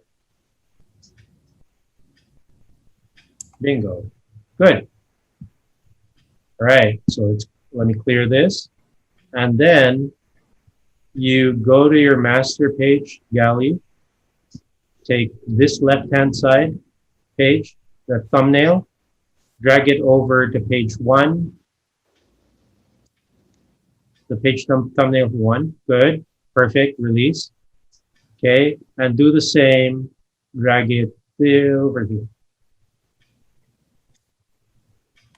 This one? Yep, release. Good. Now we have Master applied to both those pages. Okay, so what I'd like you to do now is, could you double click page 6 in your pages panel? The page 6, this one. Oh. Yep. Double click. Good. So we're on page 6. I can tell by the page numbers, so we're good. Now go ahead and press Control D for dog. Nope. There. Control D. D for dog. All right, let's choose the long biking feature. Open that. Perfect. Click once. Don't press anything. Just click. Good. Ooh. Undo. Okay. All right. So, having trouble seeing what place icon we have, but could you please just click? Ah, wait. Stop. I know why. Okay, my mistake. I forgot something. Could you press the escape key once, please? Escape. Yep. I forgot to unthread your Master page, master frames or primary frames. Could you double click Master, please? Okay, good. Could you click the the right hand page? Yeah. Okay. See this? Yeah. Oops. I'm sorry. No, it's fine. You moved, so here you go. Click this box right there. Yeah. And then click anywhere here. Bingo. That's what we needed to do. That's what I forgot to do. Okay. All right. Now we click on page 6. Okay, good. All right. Now go ahead and place Control D. Okay, choose the document, click open, and click anywhere in that frame. Good. Now, pick up the overset. Click this. Yep, you may need to click twice. One more. Oops, undo. It's fine. Okay, stop. Now, scroll over to the right-hand page. Okay. Yep. Okay, here. Okay. Click anywhere in this area. Okay, now your other pages have the content. All right, we're good. Okay. Thank you. All right. Any other questions, Christine? I think I'm good for now. Okay. Until I will realize that I'm messed up again. No worries. Well, it's a great review for everyone as well. I hope everyone was following and seeing what Christine and I were doing. It's a great review. I'm not sure if how used you are to, or if you're even going to be able to use all this, but I found these tools and these skills very useful when I was working in a magazine. And also when my brother-in-law, who had a book he wanted to publish, right, came to me with a 50-page pager that he needed me to lay out. Okay, and the deadline was yesterday. Right. So I found these tools very useful. Of course, there's a little bit of work up front. You would have to set up your layout grid, figure out the baseline grid, okay? Figure out your entire document flow and the way it's set up. All right. Once you have all that, and as always, even in my basic class, what I recommend people do is before you even touch InDesign, review all your assets, the stories that you have, okay, the photos that were given to you, and then figure out the layout you want. Draw it on paper, mock it up. Okay, draw it out on paper, figure it out first, your general idea, and then you start laying things out in InDesign. And you'll see that your flow is going to be faster. Okay. Basically, it's just like setting a goal. You have a goal set, you know how to get from A to B. Okay. All right. Versus you're sitting in InDesign and you're figuring things out on the fly. Sure, that'll work, but it's always best to have a plan. Okay. All right. So where are we in our document?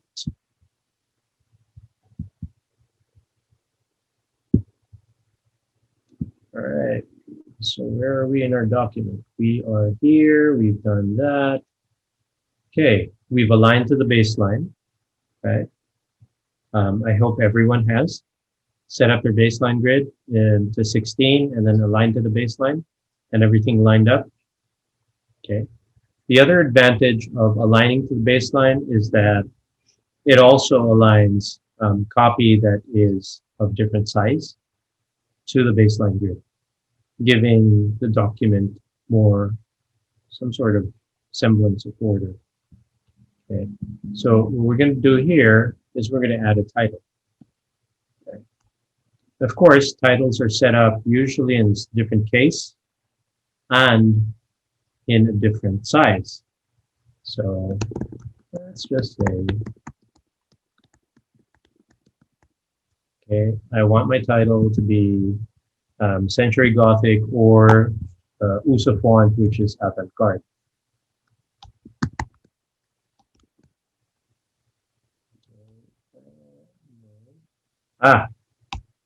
It's no longer, is it?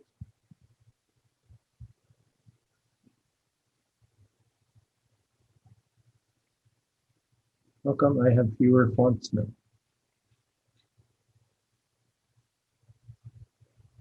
Okay, my fonts just got blitzed. Sorry, Avenue. Okay, so I'm going to set this in Avenir, bigger type size. So I'm at 24. Okay, and I want this effect, let's say, for my titles. So what I'm going to do is I'm going to go here and go to paragraph shading. All right, and no, I don't want just a border. So what I want to happen is that I want it shaded.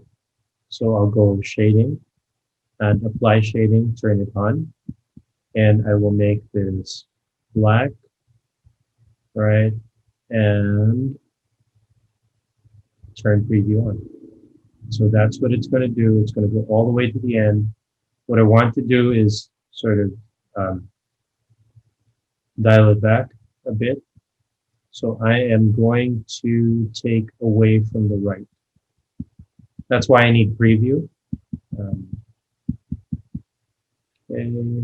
Unfortunately, there is no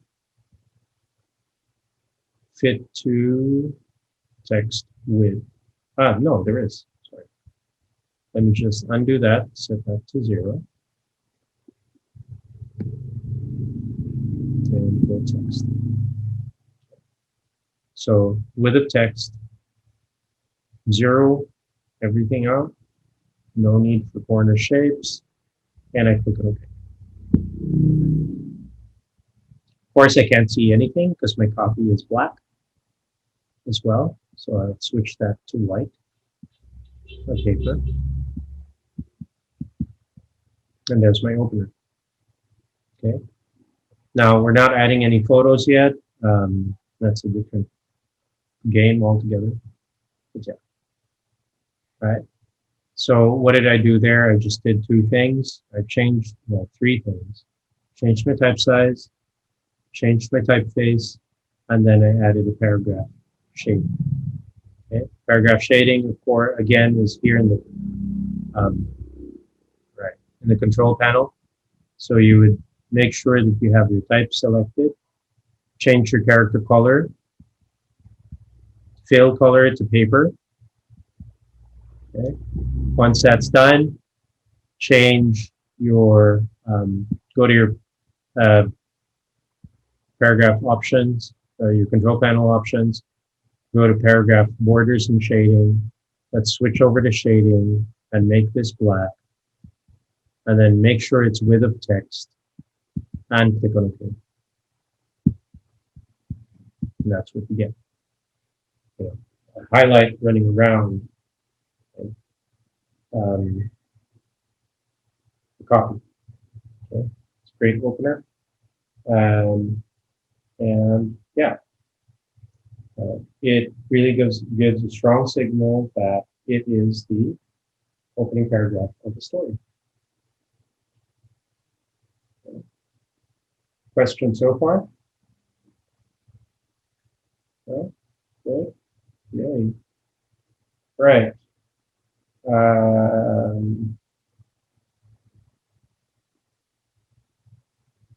Let's start one thing. All right. Now, when working with stories in InDesign's very smart. Okay. So let's check the flow first of this story. Okay. So on page 1, it goes on to page 2, 3, 4, 5, 6, and so on and so forth. Right? But what if I have to put in some photos, or let's say I need to put in a collage over here? Okay. I can, right?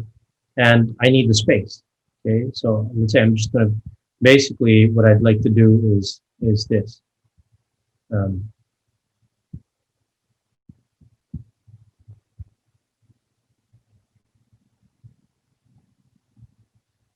on, InDesign, you can do it.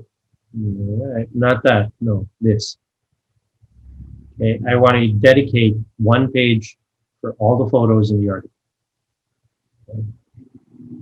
All right, so I'm going to take all these pictures that I have here and then put them onto this page over here. Okay, but I have copy. With InDesign, you don't have to worry about that. Delete it. Delete the frame. InDesign automatically makes accommodations and pushes copy to wherever it has to be.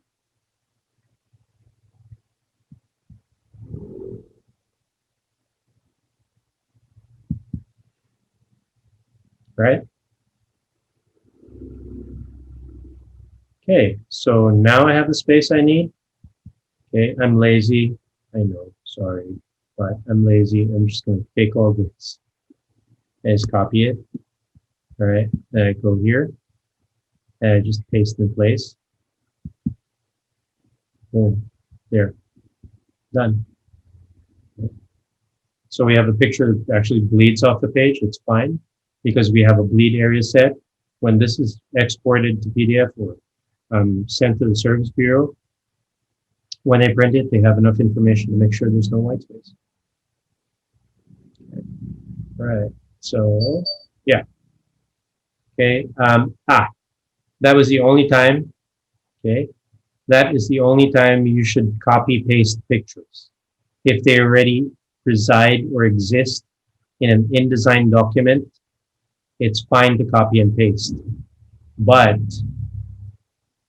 never, ever do it with when moving from Photoshop or any image editing application into InDesign. What that will do is corrupt your document.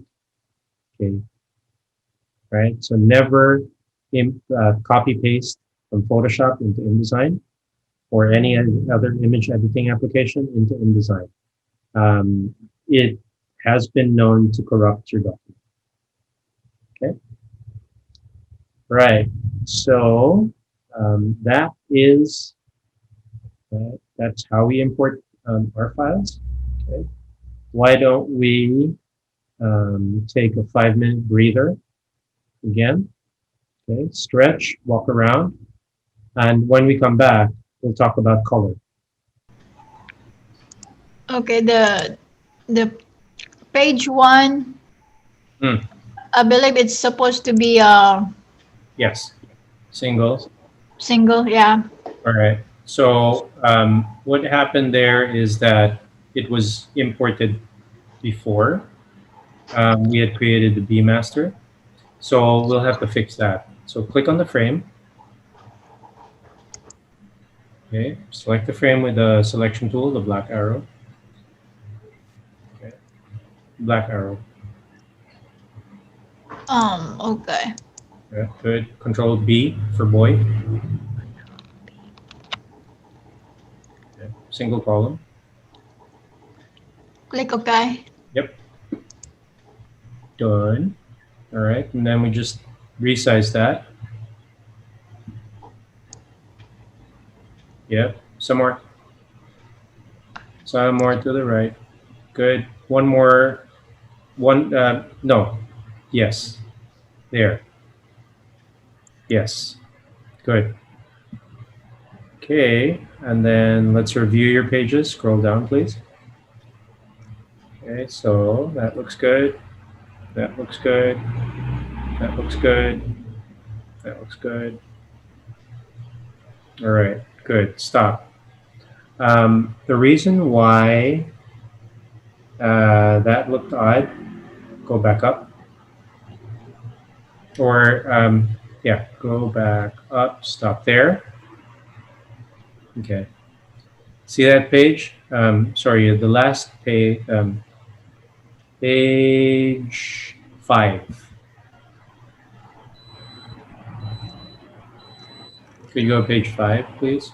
Yeah, there. See that frame? Okay, click on that frame that we have on page 5. Okay. The reason why is it's centered vertically. So let's go to A master. Okay, double click. All right. Now, could you click on the 2 frames, the 2 primary frames that we have? Click once. Yep, and then shift click on the other one. Okay. Control B. Okay. And change this, change the alignment from center to top. Yeah. Yep. Okay. Good. Now let's double click the B master as well. Because we overrode them, they're going to behave differently. So just to make sure. All right. Control B. Yeah. Select the frames first. Oh. Okay. Okay. So select a bit to the left. Yep. Okay. Control. Yeah. Go ahead. Control B. We'll just do it twice. Center. Okay. Good. Align to top. Cancel. Cancel. Okay. So it looks like we're good there. It was just frames on A, because I think these were created fresh, so we're good. Okay. But just to make sure, can you click the left-hand side frame? Uh, oh, yeah. Go Oh, ahead. I'm sorry. Yeah, it's fine. On Yeah. a B and That, then the yes, up that, here. yeah. Control B. Control B for boy. You're good. It's aligned to top. So, yeah, it should be right now. Thank you, sir. No problem. Okay. Right. So, what are we looking at? We are looking at our InDesign document. And I am really tempted to move on to the next thing, but just for um,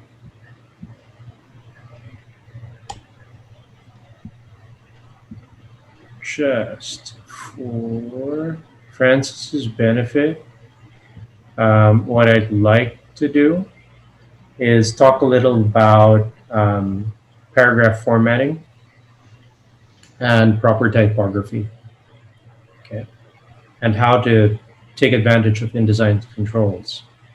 Okay. Um, One thing that we want to avoid is this, right? Francis? Runts. You want to not end your paragraph with a very, very short line. You want to at least have more than just what we're looking at. How many characters here? All told, okay, 9 characters. You want to have more.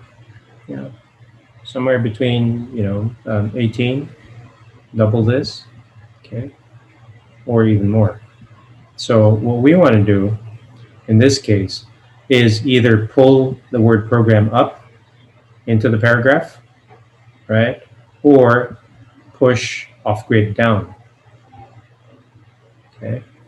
Now, you can also tweak your type size and do whatever to get better copy fitting, or change your typeface altogether to look for a more space efficient font.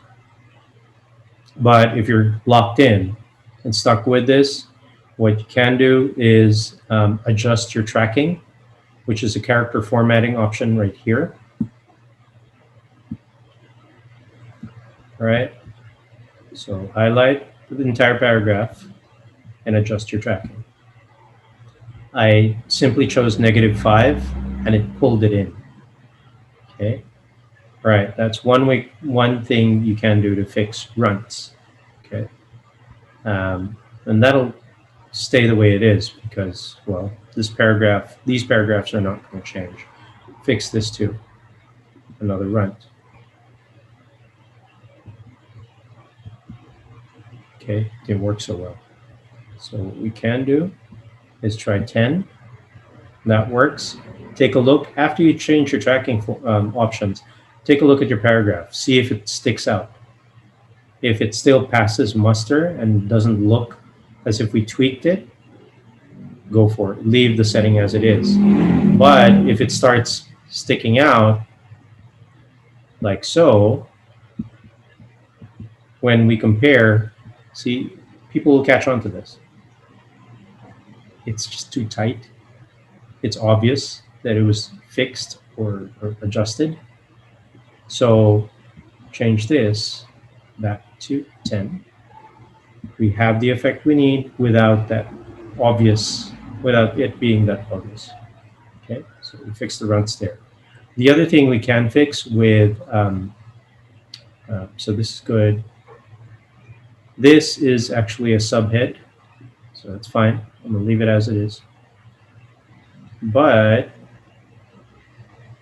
here, for example, now when I get into the body and further into the pages, I want to fix the bigger problems first and then start working on the runts later. Okay, what I'm going to review the document for now would be widows and orphans. Okay, so I'm going to look for any paragraphs that start with a single line, or any paragraphs that end with a single line. And in the case of this document, we're lucky, or this story, We're lucky because it's not the case. We don't have any widows and orphans. Everything starts and ends with 2 lines. To make sure that all our copy does that, I would,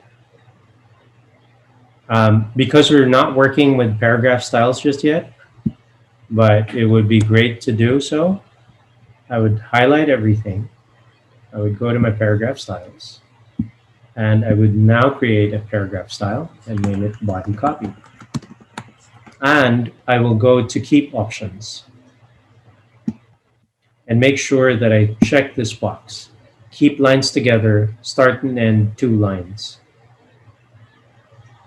That way, I'm guaranteed that when I start working, or my document will basically always start and end with 2 lines. Each paragraph will start and end with 2 lines. It's going to prevent widows and orphans, such as this. This is an orphan. Okay, we don't want that.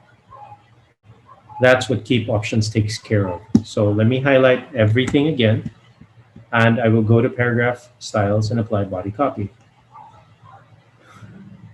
All right. Let me just edit this. Actually,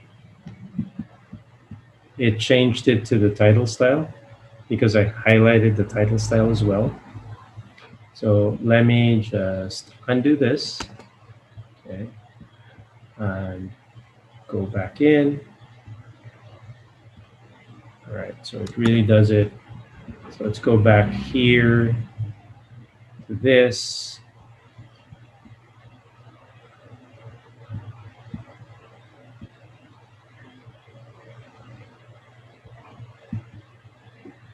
My copy over here.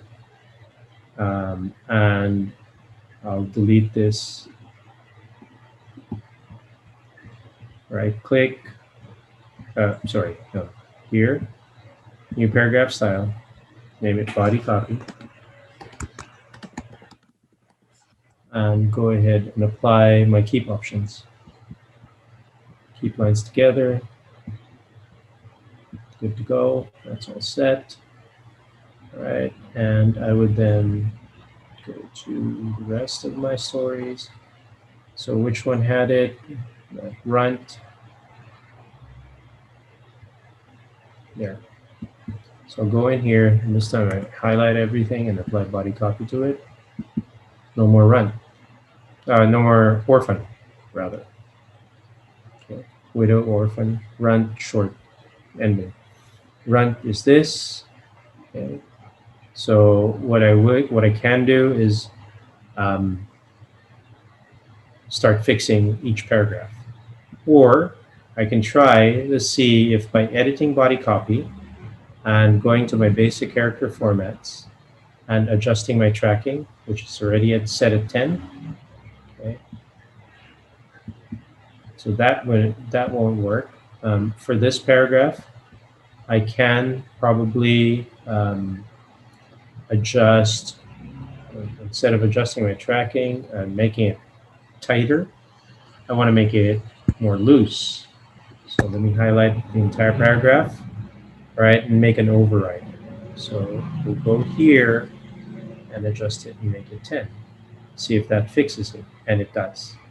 Okay.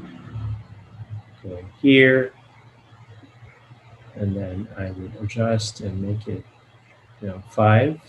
See if that works. Okay. Here as well.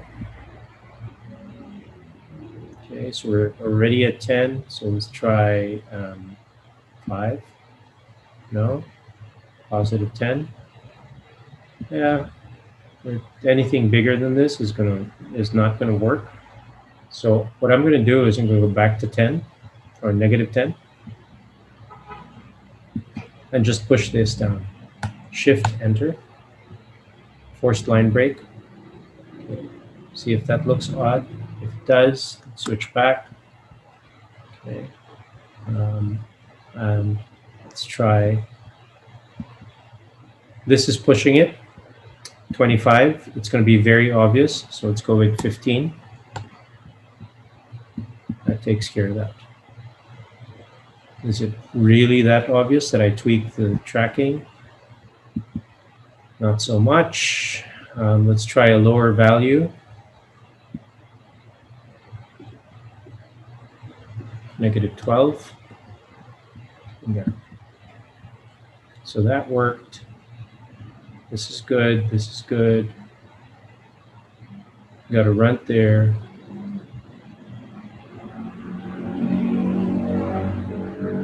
So to fix that, let's go -5 or +5. This is good.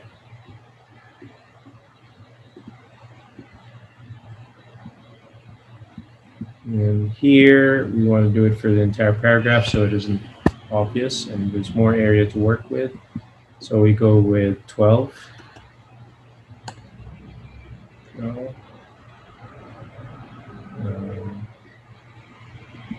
15. See if that fixes it. And it does. Or yeah.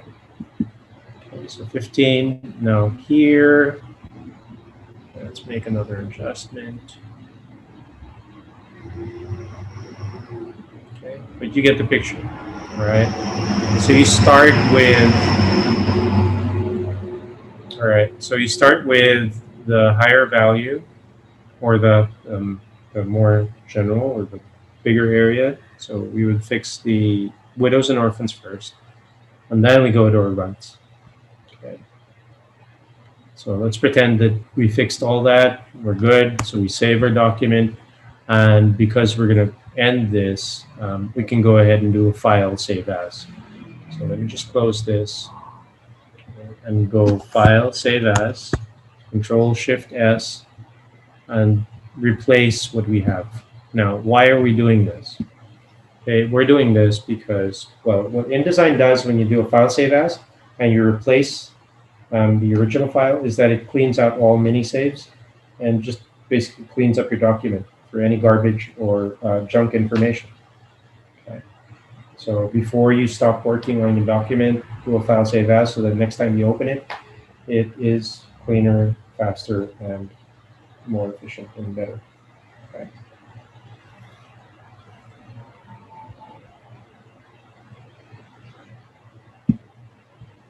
So let me just close that. And the next topic we have is all about working with or setting up colors, choosing the right color engine, and basically enabling color management in InDesign. Okay, and how does one do that? And how do we figure out what color settings to use? Okay, how do we know which color settings to use? Okay, the answer is not with you. The answer won't come from you. The answer will come from your print service bureau or your print service provider. Whoever is going to do your printing, you should check with them. Okay. When I was still working in a magazine, what our print service provider would do, which is and the really awesome guys, is before we even started on an issue, they would come to the office, calibrate our computers, our screens. They'd calibrate them for us, make sure that we were using the same color settings as they were. Okay. Now and then they would set everything up for us. They'd even bring their calibrating device, which they would stick to our monitors and then measure and calibrate and make sure that we were all using the same settings. Okay. And, they would get that done at no charge for us, to us as a company. And it was great. That actually helped us meet our deadlines because we have this nasty habit of submitting our artwork to them with just a few hours from press time. So the night before press time is when we would submit our document to them, and they would have a look. They would print out the color proofs, sorry, the contact proofs, and we would review it and make corrections on the spot.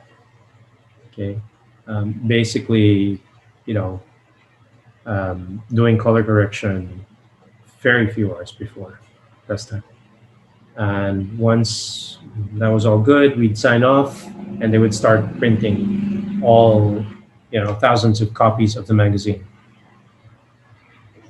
Okay, so yeah, those were fun times. Now, um, where would you access your color settings? Okay, so in InDesign, you would go Edit, Color Settings. If in case, all right, you're not sure who your print service provider is just yet, okay, the North America General Purpose actually works very well for most devices. Of course, nothing beats getting the printer specific or the device specific color settings. Okay, but these general settings work really well. Now, why am I suggesting that we use this? Well, because this workspace actually encompasses most devices and works really well with RGB devices. Most of the devices we have now, it has a broader spectrum. For CMYK, US Web Coded Swap version 2 works well with most printing devices or those large format printers. Now, I'm not saying those banner printers, but the printers that accept rolls of paper that are about yay big. So yeah, that works well with that. And okay, using the Adobe Color Engine or having the Adobe Color Engine as the renderer or as the rendering engine is the best thing to do. Why? Because, well, whoever's going to receive your file will most likely be using the same color engine. So the color shifts and color differences shouldn't even happen, okay, with the way it's rendered. Right. Yeah. So those are the best settings that I would recommend for everyone. Okay. If you don't know what settings to use, or you haven't decided on which printer you're going with, this is, the general rule. Ideally, this is what you'd like to use. Ideally, you'd like to use their settings, but if you can't, use this. Okay. All right. So let me cancel that. I'm already setting that. Now, that's only for InDesign. That's only for InDesign. But what if I want to do it for all my Adobe applications? So ideally, InDesign is the end recipient of, all these, all the files that Illustrator, Photoshop can come up with. But you also want to make sure that you get consistent color from these applications, from one application to another. Okay. So how do you fix that? Simple. You would then start Adobe Bridge. Okay.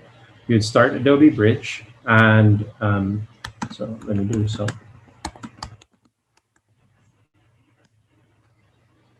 Okay, what Bridged is basically the application that controls all it bridges all the Adobe applications.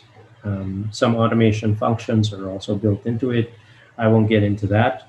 But yeah, what Adobe Bridge does, well, its primary, at least in terms of our discussion, the function that I would like to highlight when it comes up, of course, is synchronized color settings. Right? So before you start working with all your Adobe applications, especially if you have new color settings in place, right? it's best to start Adobe Bridge, okay, and use that. Okay, let me just switch over to Adobe Bridge. Yes, come on. Okay.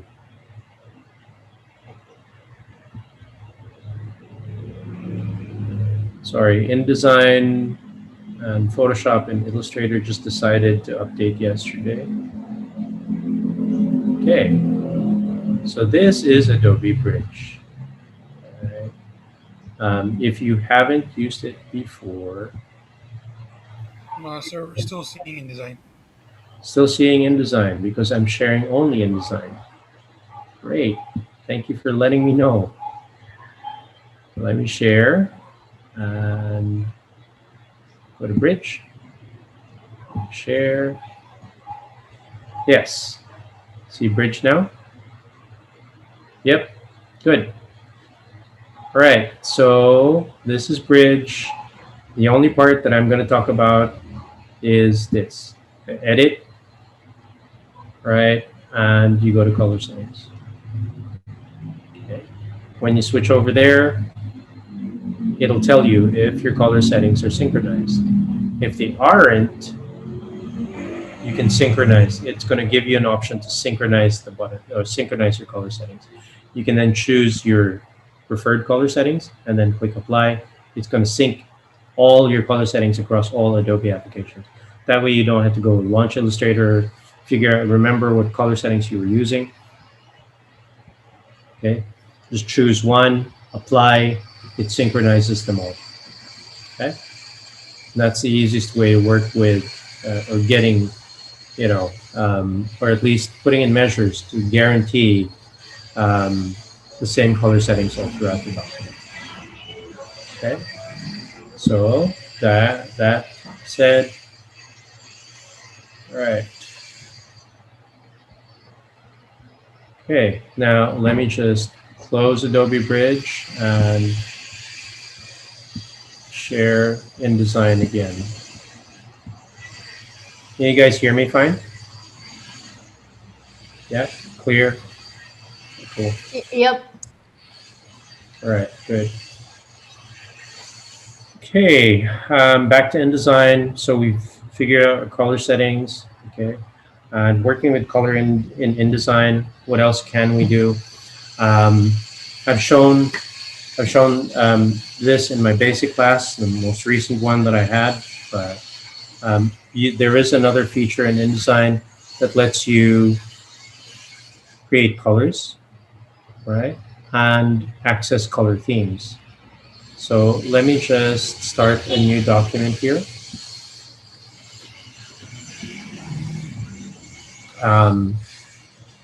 And I click. Yeah.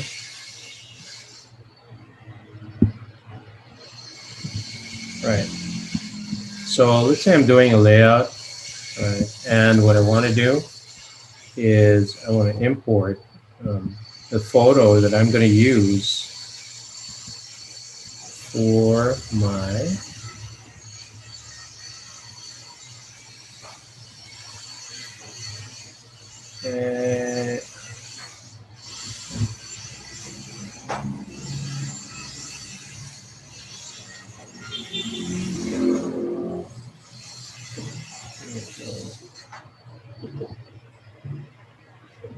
oh, it's not it.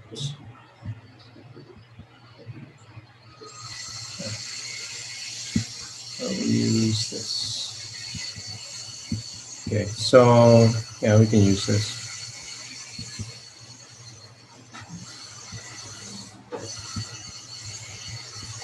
All right, so let's say this is going to be my central photo, okay, in my article.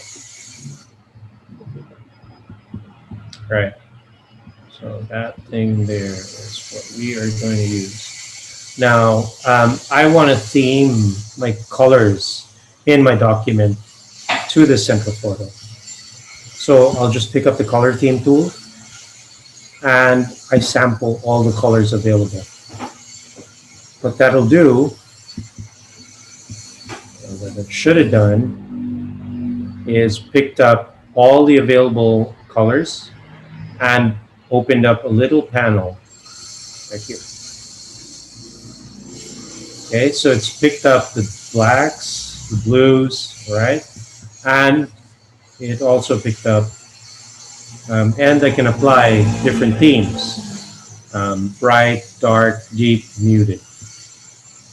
Okay, when I've picked out the theme that I need or that I feel would work, I just click this button. And what that does is that it creates or adds these colors to my swatches. So it takes the guesswork, right, out of, or it makes it easier to come up with, a color theme that matches your central document.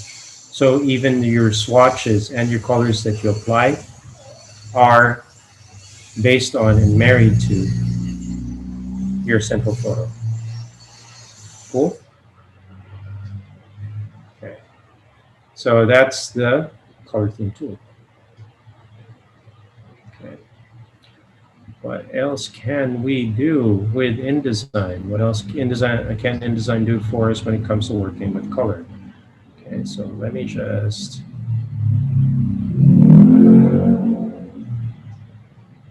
try to get InDesign to close this. For whatever reason, it's not letting me.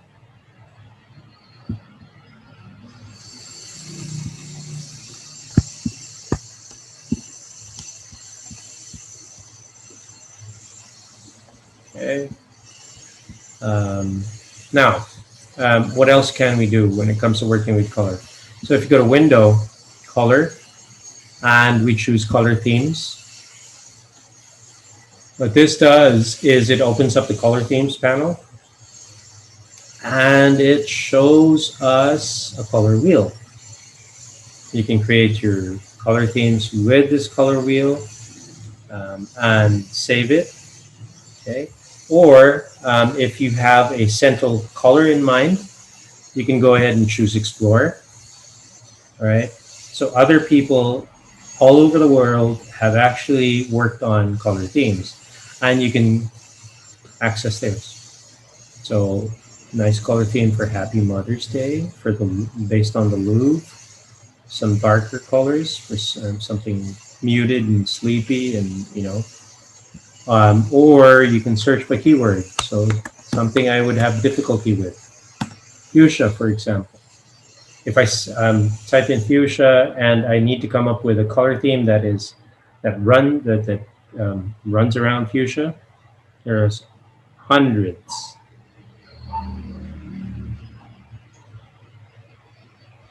If not thousands of themes that I can pick from. Okay. And when I find something that works for me, all I have to do is click this button right here and then add to swatches. Boom. It's there. Okay.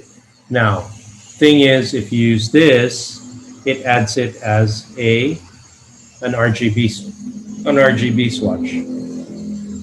You'd have to fix this and convert it to CMYK. Okay. All right, so we would edit this, give it a name. I always recommend that you give your swatches a name. Don't name them with color values because it's going to make for very interesting conversations. Okay. When people ask you, what swatch do you apply here? C100 M5Y0K7, right? So just name it whatever you want to name it, okay? But if you can't, well, prepare to have very long, and prepare to answer very long questions. Magenta. Okay, for example, when you switch from RGB to CMYK, you want to normalize your swatches and don't give them percentages with decimal values. So round up or round down. Okay. In this case, I leave it as it is, 37. And here, I'll just make this 10.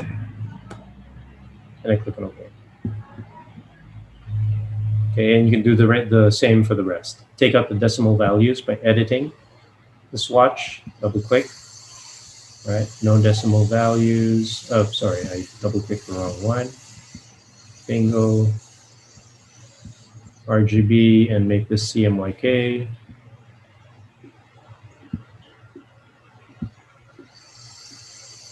$17. All right, 34. And we can make this 0. Okay. All right, and do the same for the rest. Okay. So when you are working with or converting RGB to CMYK, just check your swatch values. I advise this so that you have fewer problems when it comes to press time. Okay. Right. So that is all I have in addition to what you guys would have gone through in basic when it comes to working with swatches. Or working with the color panel and working with colors. Any questions?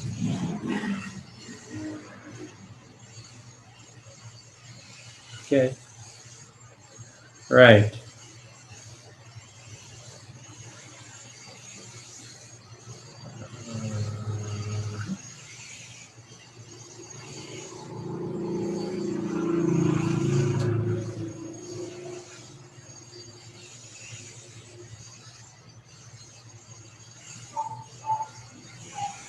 At this point, okay, since there are very few of you, um, what topic would you be more receptive to? Working with styles, or then again, it's or working with tables.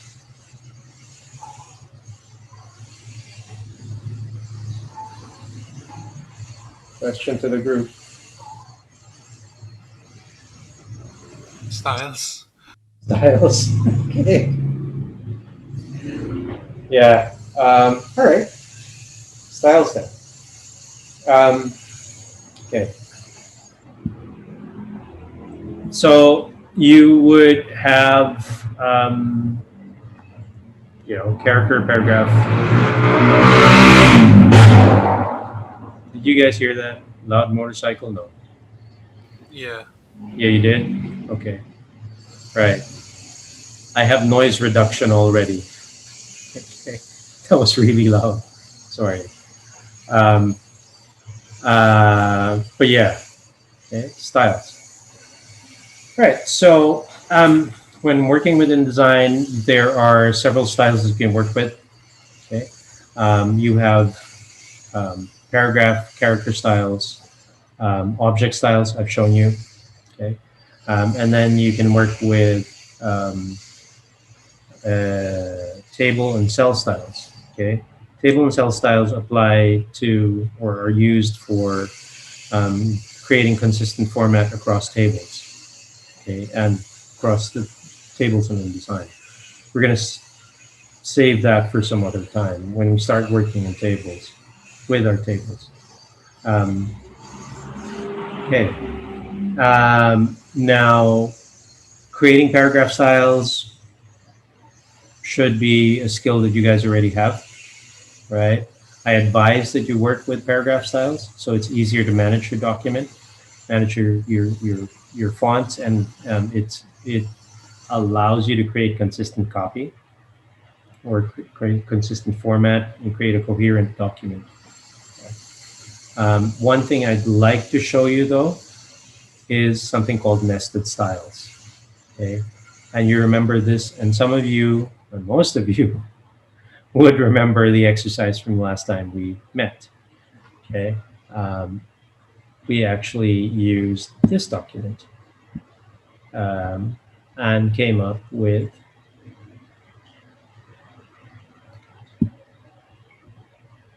it's missing. So let's go to this document. Yeah. Okay.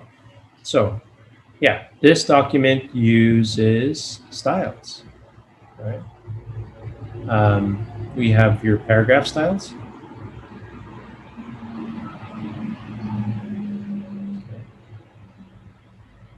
Your character styles,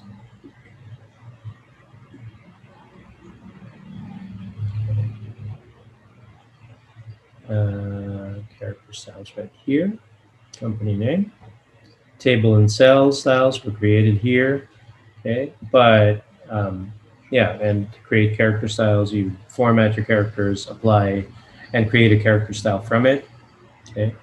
But what I'd like to do is instead, um, you know, sort of add to this and go here. Here, we have a paragraph style, T body. And what it does, or what we've done here, is that we've created two character styles, and they are nested and applied to certain portions, only to certain portions of the paragraph. Okay. So the document that we start with is basically this. No, not that.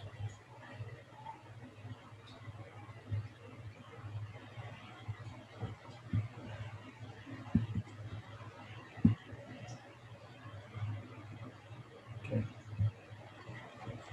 All right. So you have this. Now, how do nested styles actually work? This is a contrived example. Really, it is. Okay. Um, because, well, if you look at it, there are characters here that you know really stand out. So you have two colons after each other and a bullet character. Okay. So the two colons are the separator for the T name. Okay, the T country or the country of origin is uh, they're separated by the two colons. Okay, and then a bullet character separates the rest of the paragraph. Okay, um, this is just to make things really obvious, and it's actually for demonstration purposes on how nested styles work. Okay, so I believe I did share.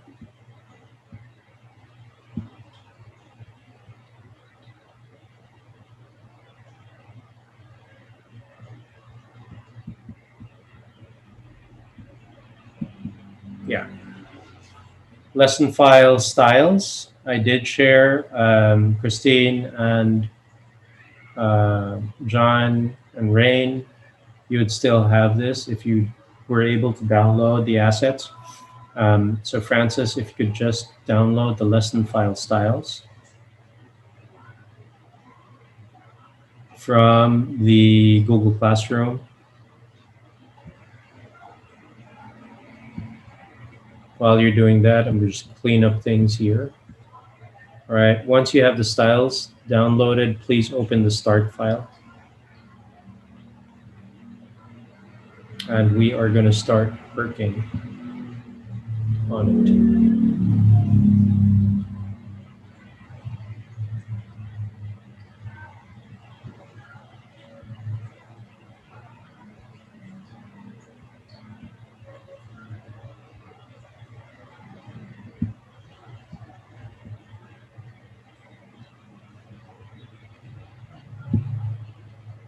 Let me just stop sharing. I just need to restart InDesign.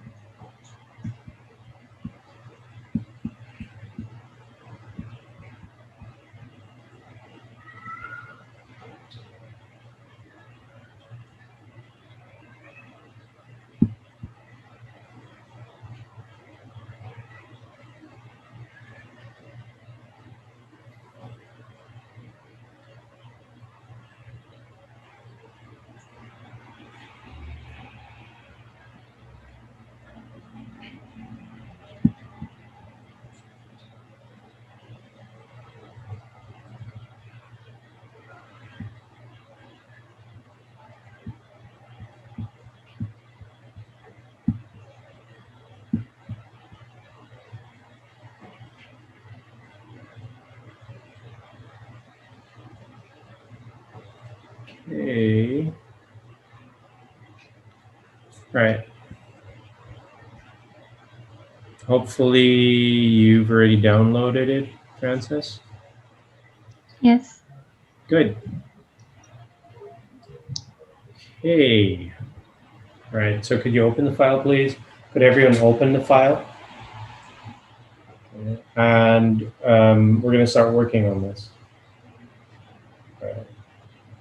First, we have to create a character style because we already have a paragraph style. Okay, we have to create two character styles. And then we're going to apply these styles and nest them into the paragraph. So how do we do that? How do we create the character styles? So we take this Earl Grey, okay, the Earl Grey phrase that we have here, and apply the C43 swatch. Okay. Once we've applied it, that's good. And we make this semi-bold or bold, depending on what typeface you have. Hopefully, Adobe Cast it will do that. Okay. So we use Adobe Castellan, semi-bold, right? And okay, so that's a format we want. While we have it selected, we might as well go ahead and make our character style. So I go here, panel options. So I go to my character styles, panel options, go to new character style, or I can go to window styles and choose character styles to pull up this panel. Then I click panel options and I create a new character style and I give it a name. So in this case, I would want to give it, T name. I name my styles descriptive so that I can easily remember what style I use for which part. Okay. I name them usually based on use. Okay.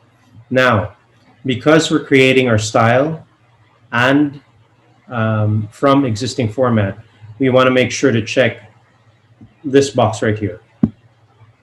Apply style to selection. Okay. Mark that box. Next thing we have to do is just click on OK. Because InDesign will pick up whatever we did here and create and build that into the style. Okay.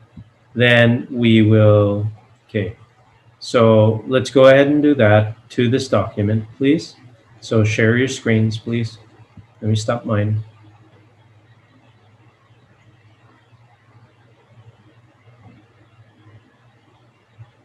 All right, thank you, Christine.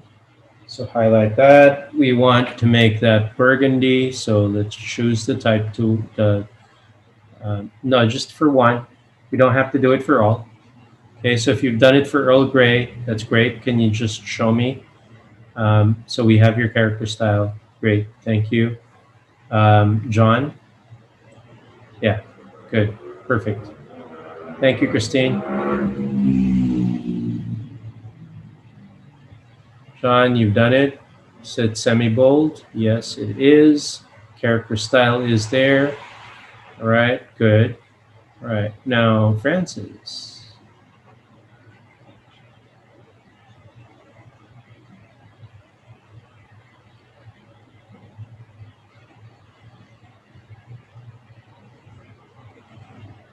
Good, thank you.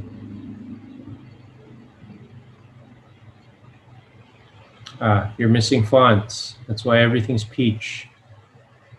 Okay. Do you have? Yeah, go ahead. Okay. T name. Yeah. Give it a name.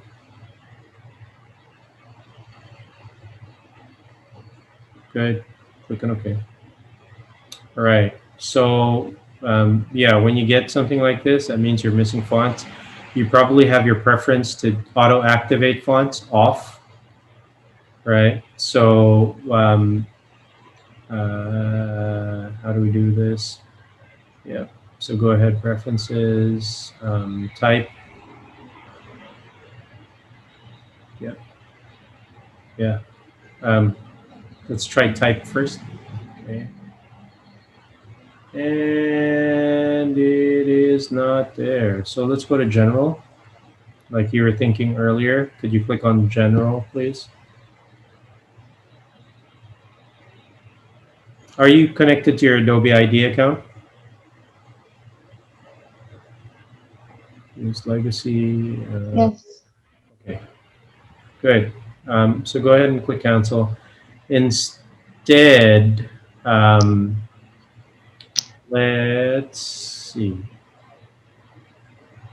Can you go to your character panel or the character menu that we have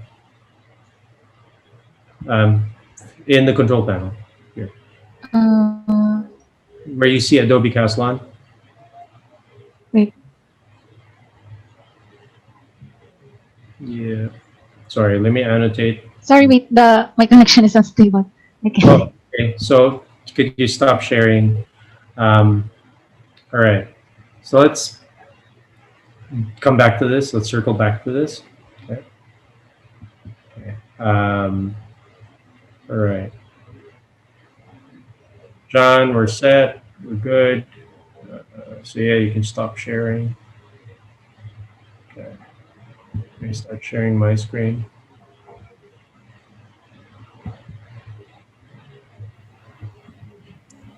A question, sir.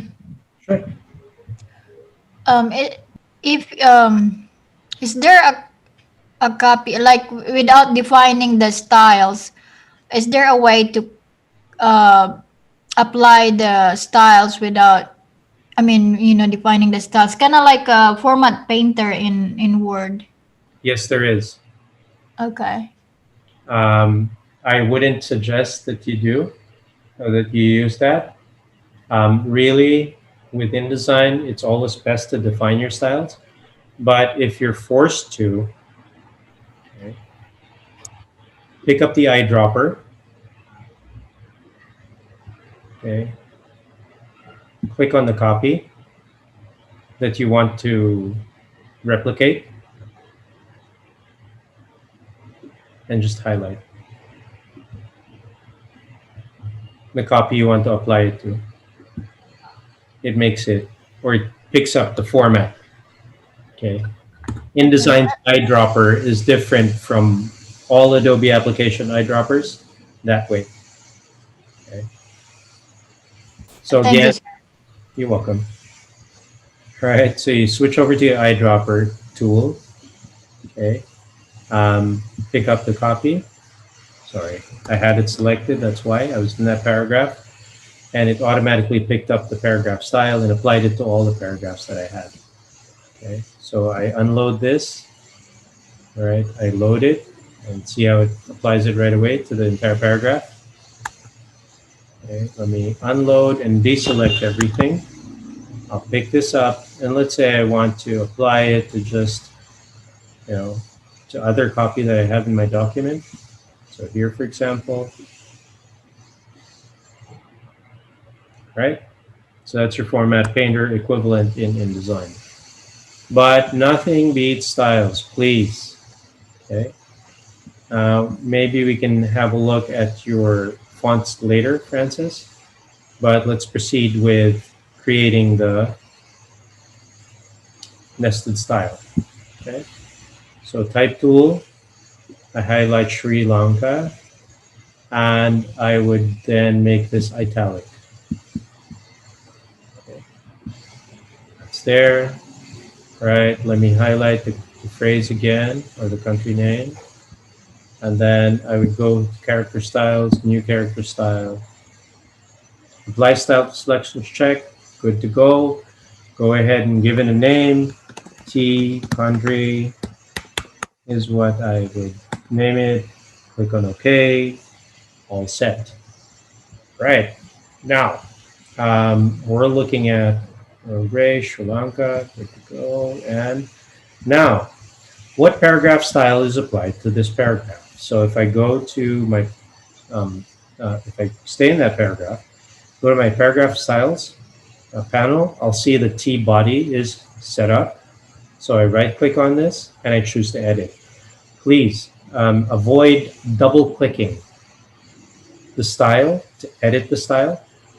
Or if you want to edit the style, you know, um, if you want to edit the style, right click on it instead and choose edit.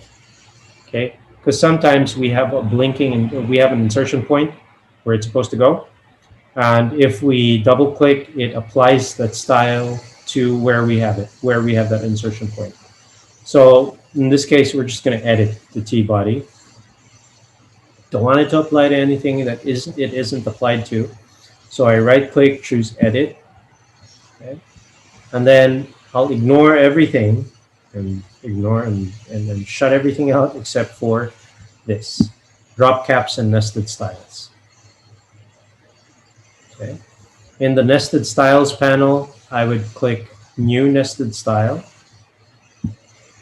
right? And I will choose, okay, T name first. And I will apply this all the way through the first, or sorry, the two colons. So I'm going to type in and add that colon character right there, right? So I'll click on OK to see what it does.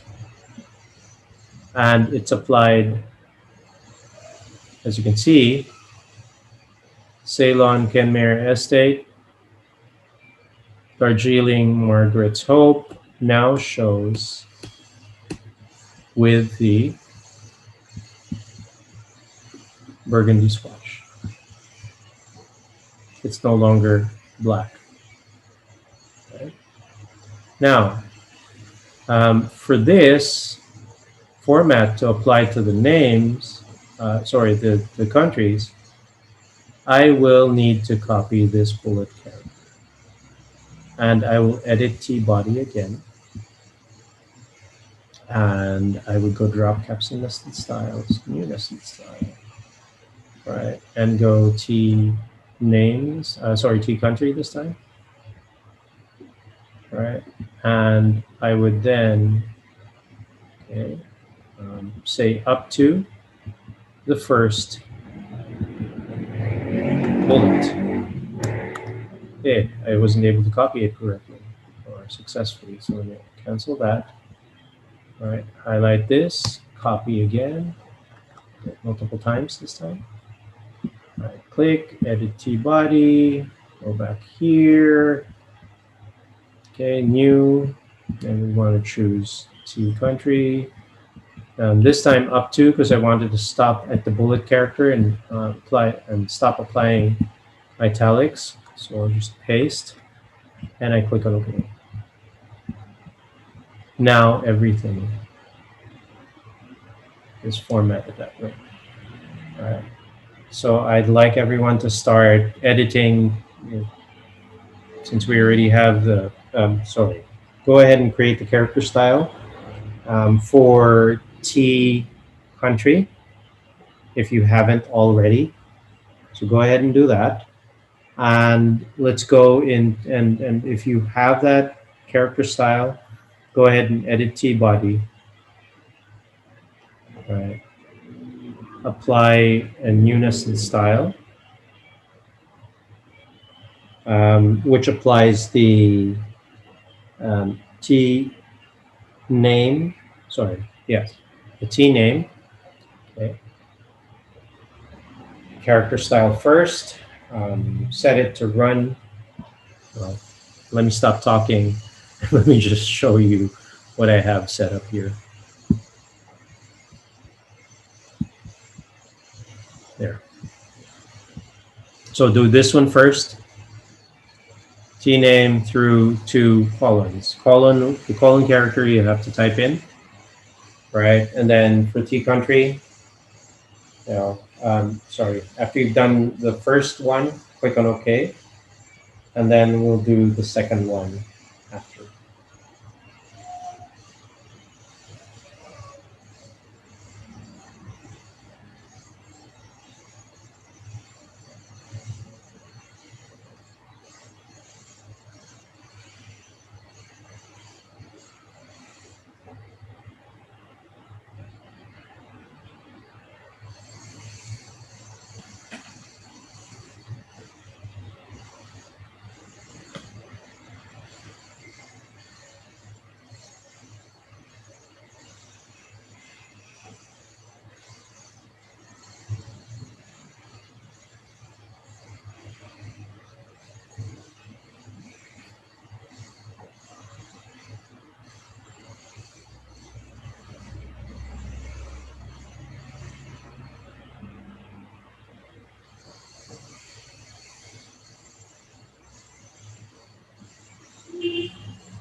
Okay. For T country, you will have to copy that bullet character that you have because there's no way to pick it up from the drop down here. Okay, so go ahead and just get out of that and copy it.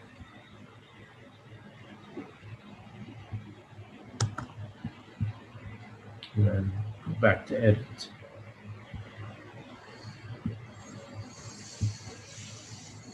Okay, and then just go back here and paste it into this field.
All right. So if you have it and you're done, please nod your heads, or at least sound out.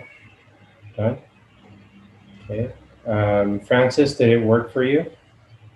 Somehow, even with your font issues? Did it at least italicize and make them bold? No. I'm think still me- activating the font. You're activating the fonts. Good. Okay. Christine? I'm lost. Yes, sir, I'm lost. All right. Share your screen.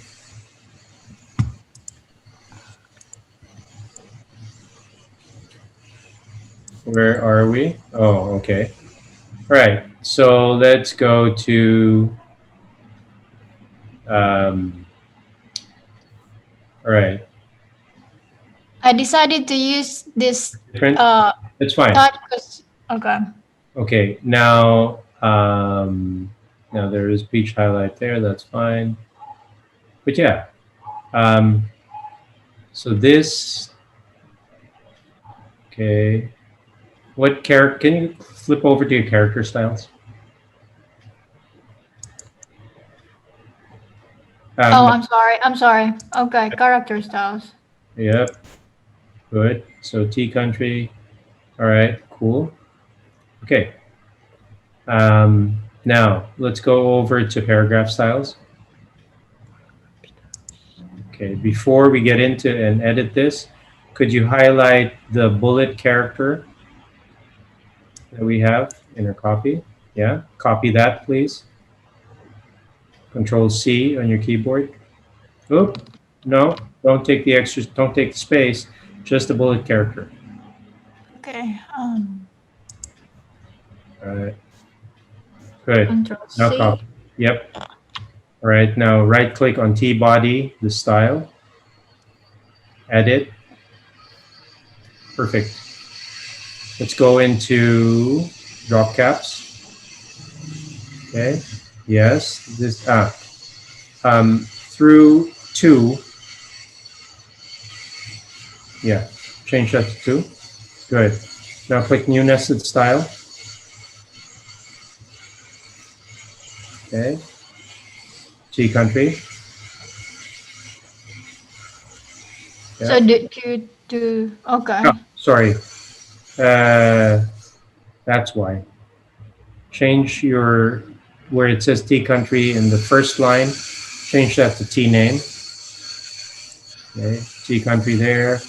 All right. Paste in the bullet character. Paste. Okay, and then, whoop, stop, not yet. Where it says through in the second line, make that up to. Click on OK. That Okay. Yep. There you go. Thank you, sir. You're welcome. All right.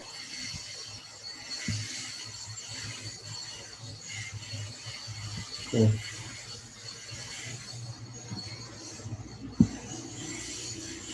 Let me start sharing my screen. Okay. So yeah, if we did it right, this is what we will get, or something similar. Okay. Now, so like I said, this was actually a contrived example. Okay. Let's do something that's more realistic. Okay. So create a new document. Please create a new document in InDesign. Control N for November. Okay, and let's just choose letter size from our print. Letter, 1 page is all we need, so go ahead and click create. Okay. Once you've created that, create a text frame. Look at the screen, look at my screen. Create a text frame that's roughly about this size. Okay. Doesn't have to be exact, but that's the general size of it. Or if you want to, if we want to be exact, it is exactly 20 picas by 24 picas. Okay. So go ahead and create that. Once you have it created, right, keep it selected. Right, keep it selected. Go ahead and press Command D on your keyboard, or Control D if you're on Windows. Okay. And we're going to place, let's go to the Lesson 5 folder that you've downloaded.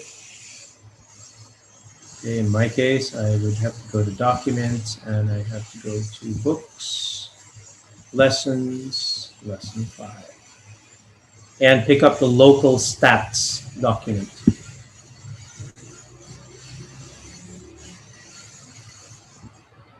Okay. Open, and that flows that in there. Okay. This is how this renders right now is a good example of a realistic example of applying nested styles. We want to make the everything that precedes the colon, including the colon, bold or a different color if we want, versus the rest of the copy. Okay. So how we do this is that we would first create a character style. Okay. So let's just highlight this. Actually, I'll deselect everything. So I'll press Control-Shift-A on my keyboard. Okay, let's go to character styles. Okay, and then new character style. All right, just give me 10 more minutes, and then we're going to get up and stretch. Okay, so let's go to character styles, and then let's just name this bold. Okay.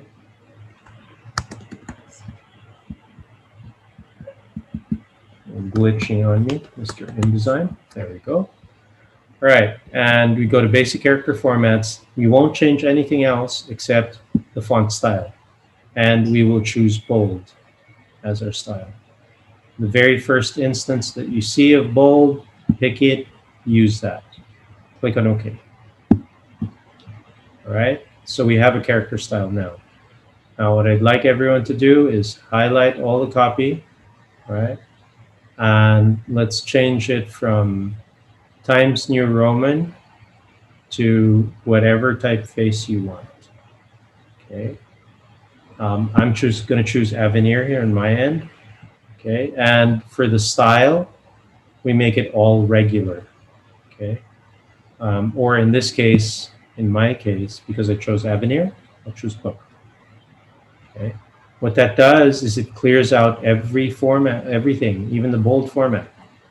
Okay, so that's fine. I'll go to paragraph styles now, click new paragraph style, and I say body copy. I name this body copy nest. So I know, but just by looking at it, I know right away that it's a nested. It has a nested style. Okay, so I'll go to drop cap and check this box, apply style to selection, drop caps nested style, new nested style, and I choose bold through the first column. That's what I'm telling InDesign to do. I click on OK, and there it is. Okay. Now, since Avenir does not have the bold style, but it instead has black or heavy, right? I will have to edit my character style. That's why it's showing with the pink highlight. So I have to edit this, right? And choose from basic character formats. Instead of bold, I would choose black, and I click on OK, and bingo. All right. So that's my real world example for everyone.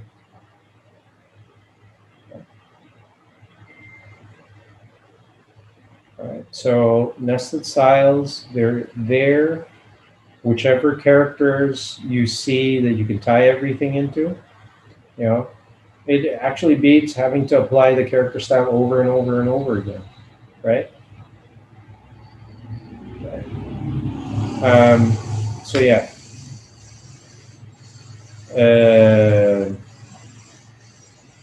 You guys need a break. Okay?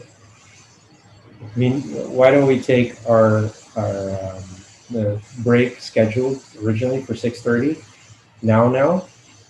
Okay, so let's take a 30-minute break. All right, and then when we come back, one last topic for the day. Okay, because if I go through everything, it doesn't make. If I go and finish up all the time, it doesn't make sense. It won't make sense. Okay. So we only have one topic. We will most likely finish early. I will let Cats know ahead of time that we are finishing early today. Okay. Yep. All right. Okay. So yes, let's take a 30-minute break. Okay. So really quickly, what I'm going to do is I am going to create a mockup for, I'll keep that style in there, calling card. All right. So what I want to do is I'm going to go ahead and change my document setup for a bit. And instead of letter size, I'm going to go US business card and click on OK. All right. And in the center area here, I am going to put in a text frame. Just about there. And push those down. Okay. Now, yeah. And then I am going to create a couple of lines. Okay. Now you don't have to do this exactly. It's a bit more tedious.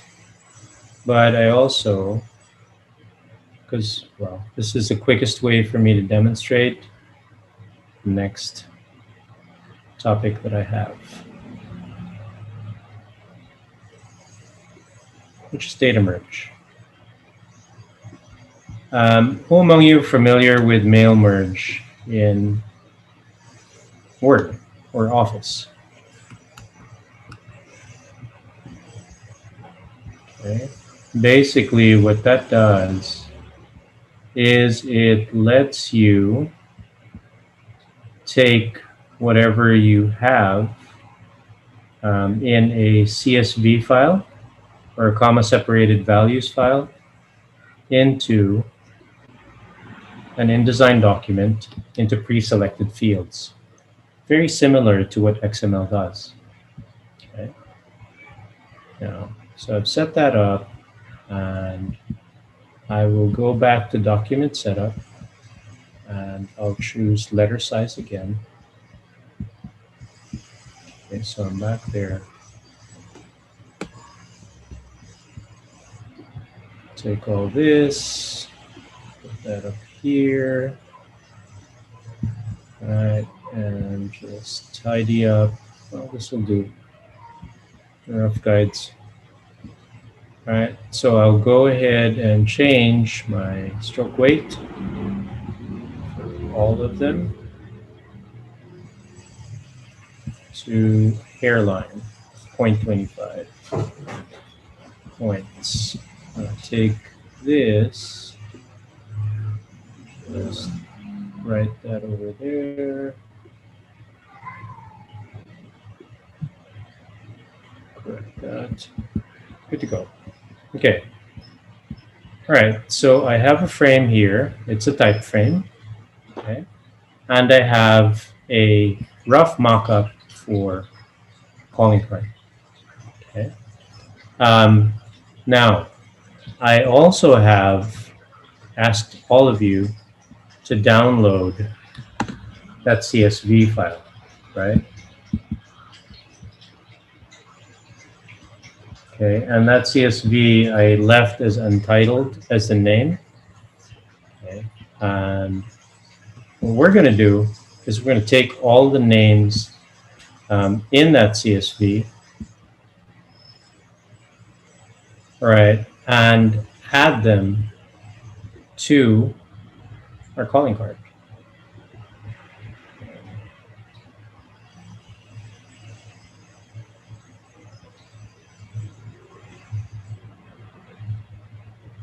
Okay, so how do we do that?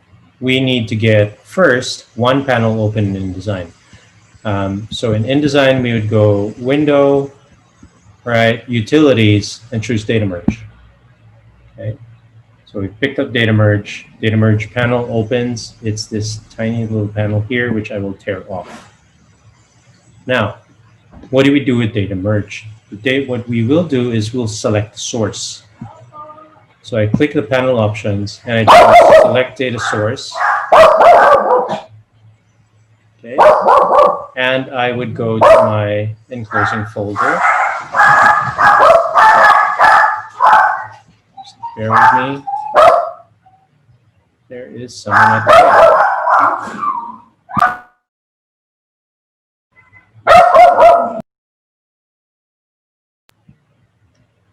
Okay. So we select our data source, right? And it's now asking me where to look for it. My file is basically...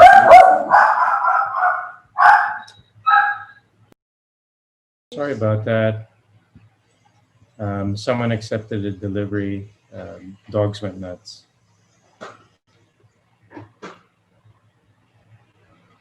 All right. So we're going to select the data. Okay. So from the beginning, I have my template here. And what I want to do is go ahead and choose my data source. Okay. So my data source is actually in a little folder that I have here. So let me just put it where it's easier to find.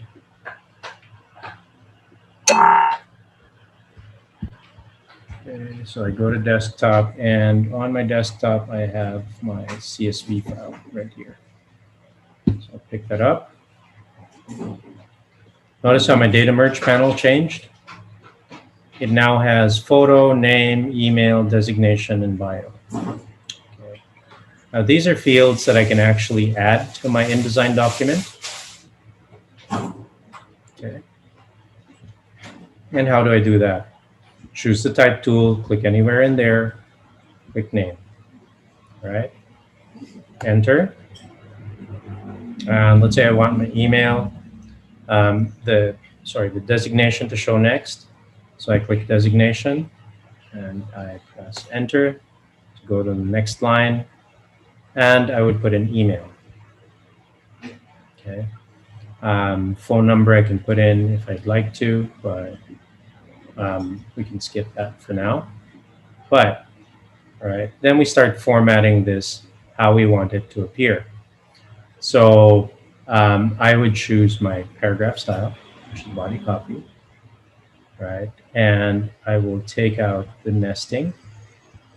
So I will edit that body copy nest and remove this. Right. So here I would just have regular or Roman. Okay, and 12 points. Okay, so I have name, designation, and email. All right, I've formatted it whichever way I want, and I will merge. Or I can preview what's going to happen. Okay, so this needs there. Okay. Basically, what InDesign does is it takes whatever is in the CSV file and adds it to a record. And next, next, next, next. I have 6 records in there, and 6 records are now showing. Okay. Now, how does InDesign take all that information and let's say we want to make calling cards, right? So we go to data merge, right? And we go ahead and create the merged document, right? So we want a multiple record layout. So what's going to happen is all 6 records are going to show on this single page. Okay. So all records, and we want to do multiple records. So we want to do a multiple record layout. We would want a space between rows and columns of 3 millimeters.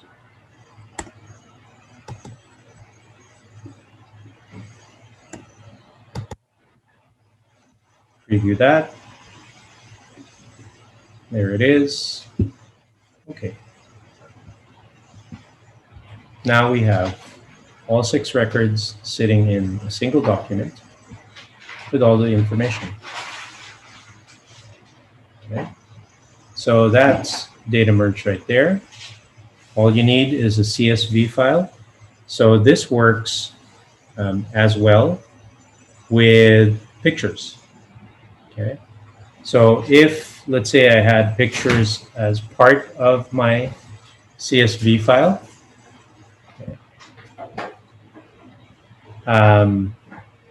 the path to the pictures as part of my CSV, I can actually add photos into my layout. So let's pretend that my photo is going to go into a frame over here. So it's like I was doing mass producing ID cards, right, for people. I can use InDesign's CSV or data merge feature and use a CSV dump from whoever and add that to add the CSV file into a layout, okay, which is essentially something like this. And I would then, with this frame selected, I click photo, it adds it there, I preview it. Of course, InDesign can't find it right now because it is beyond or outside where it's expected. Okay. But basically, I just want to show you what the CSV file contains, and it's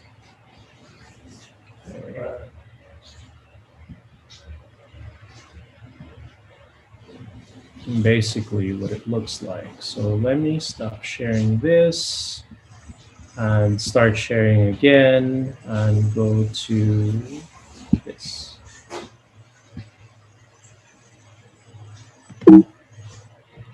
I I'm going to preview. Yes. You guys see this? The CSV file? The content? No. Or you're seeing just the Finder window? It's kind of zoomed in. Kind of zoomed in? Yeah. There. Okay. But essentially what the CSV file contains is basically it's basically an Excel worksheet, all right, with columns and column headers. Your column headers get transformed into the names of the fields in the data merge panel. Okay. Your photo paths just have to be indicated under @photo and then \file name. Okay. Make sure that your CSV file is in the same location as your photos and it'll work. Okay. I actually have a copy of the CSV file. Let's see if I can get it to work.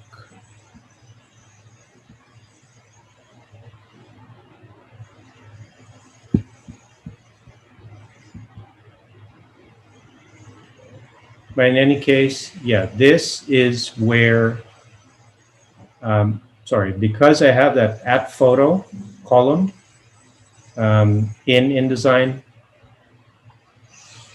it now gives me the option to add the photo. If I had the pictures in the same location as this CSV file, we'd be able to get it to work, right?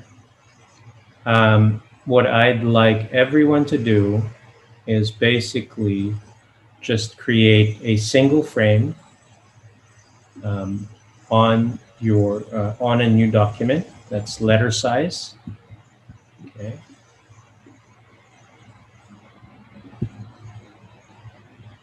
Yeah, that one. Okay. So we just create a single text frame on our page, like so, and add our data merge name, email designation fields onto this frame. How do we bring up data merge? We would go to Window, Utilities, and choose data merge. Okay. After doing so, click onto your text frame, click on name, email, and designation. Okay.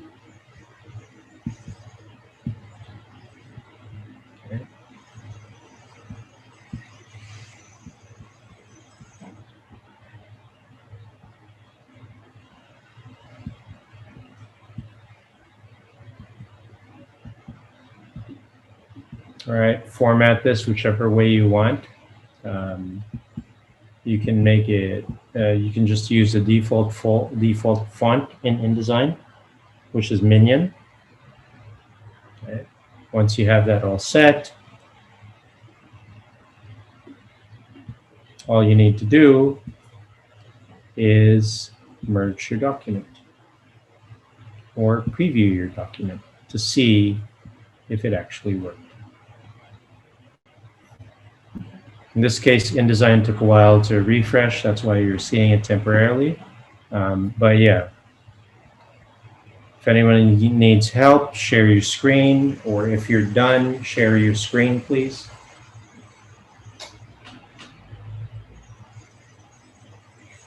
And I will stop sharing mine.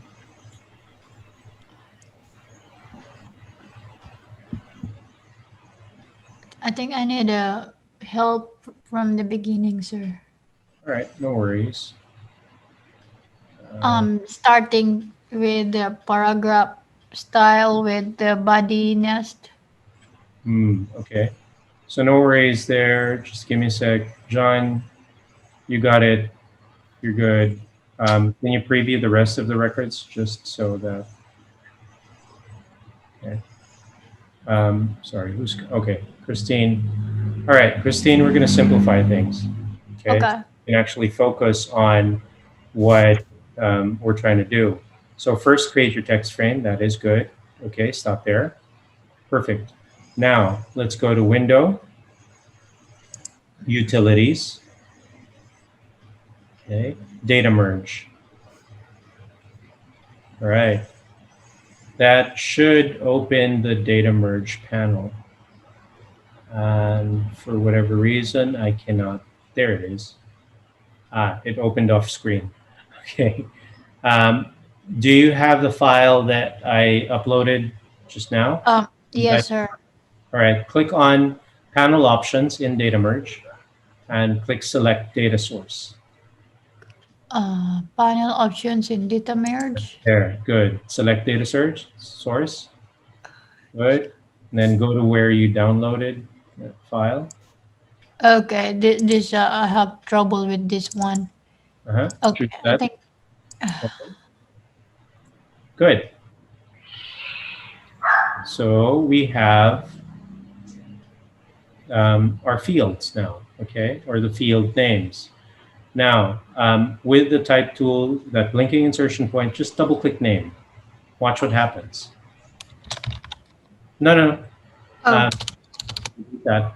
Double click the field name there. Okay. Okay, press the enter key again. Email, and then one last designation. All right, cool. Now, see that checkbox at the bottom of the data merge panel that says preview? Check that box, please. See how everything changed? Yes, sir. Right. That's what data merge does. It takes the information that's found on a CSV file and incorporates it into your layout. Okay. All right. And you can now create a merged document if you'd like. Okay, so click Panel Options. Panel options. Hamburger menu on the right-hand side of that panel, of the data merge panel itself. Yep. No. Click that. This one. Okay. Nope. Just give me a sec. Okay, click here. All right. And then after that, click here. Good. Now, click Create Merged. Good. All right. And we want to do multiple records, so we click here. Oh, There. Yep. Okay. Then we click here. All right. And make this 3 and 3. 3 millimeters. Yeah. And there as well, 3 millimeters. Good. All right. So click on OK. Watch what happens to your document. Okay. it fills the. Yes. It fills the page, but look at the names, and you'll see that their designations and the information for each card or each frame is different. That's what data merge does. And it started a new document for you, by the way. You can go ahead and click on OK now. Okay. Good. All right, so that's data merge. You didn't have to input anything manually. The room for error is, there basically shouldn't be any errors as long as your CSV file is checked and proofread. Okay, so this is a great way to create, a layout. You create a template, you create a master, so to speak, and then you just fill that master with a different. Okay. And then it will just fill the entire like up here too, sir. Yes, if we Okay. have a smaller frame, all 6 would appear on one page. Okay. Okay, so there's I got you. Yeah, there. Okay, Okay. cool. So any other questions, or are we good? I'm good for now. Perfect. Thank you. Thank you. All right. Anyone else? So John, that's your screen. That's great. Thank you. Yes, there, Francis. Good. Okay, and this is your merge document. Have you used this before, this feature before, Francis? No, not yet. No. First time to use it? First time you've seen it? Yes. Yep. Okay, cool. So yeah, that's what data merge does. Okay, and that's how you can set up data merge and take advantage of it and use it. All right. Now, I we have just 1, 2, 3 topics to go. Right. Um, Starting any one of these isn't going to make sense to continue tomorrow or pick up from tomorrow.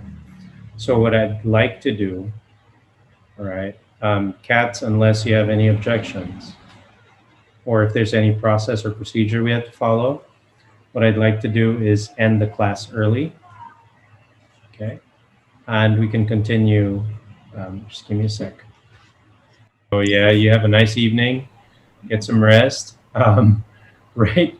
If you have any questions or you know, you can work on some of the stuff we've done if you still have the energy to do so.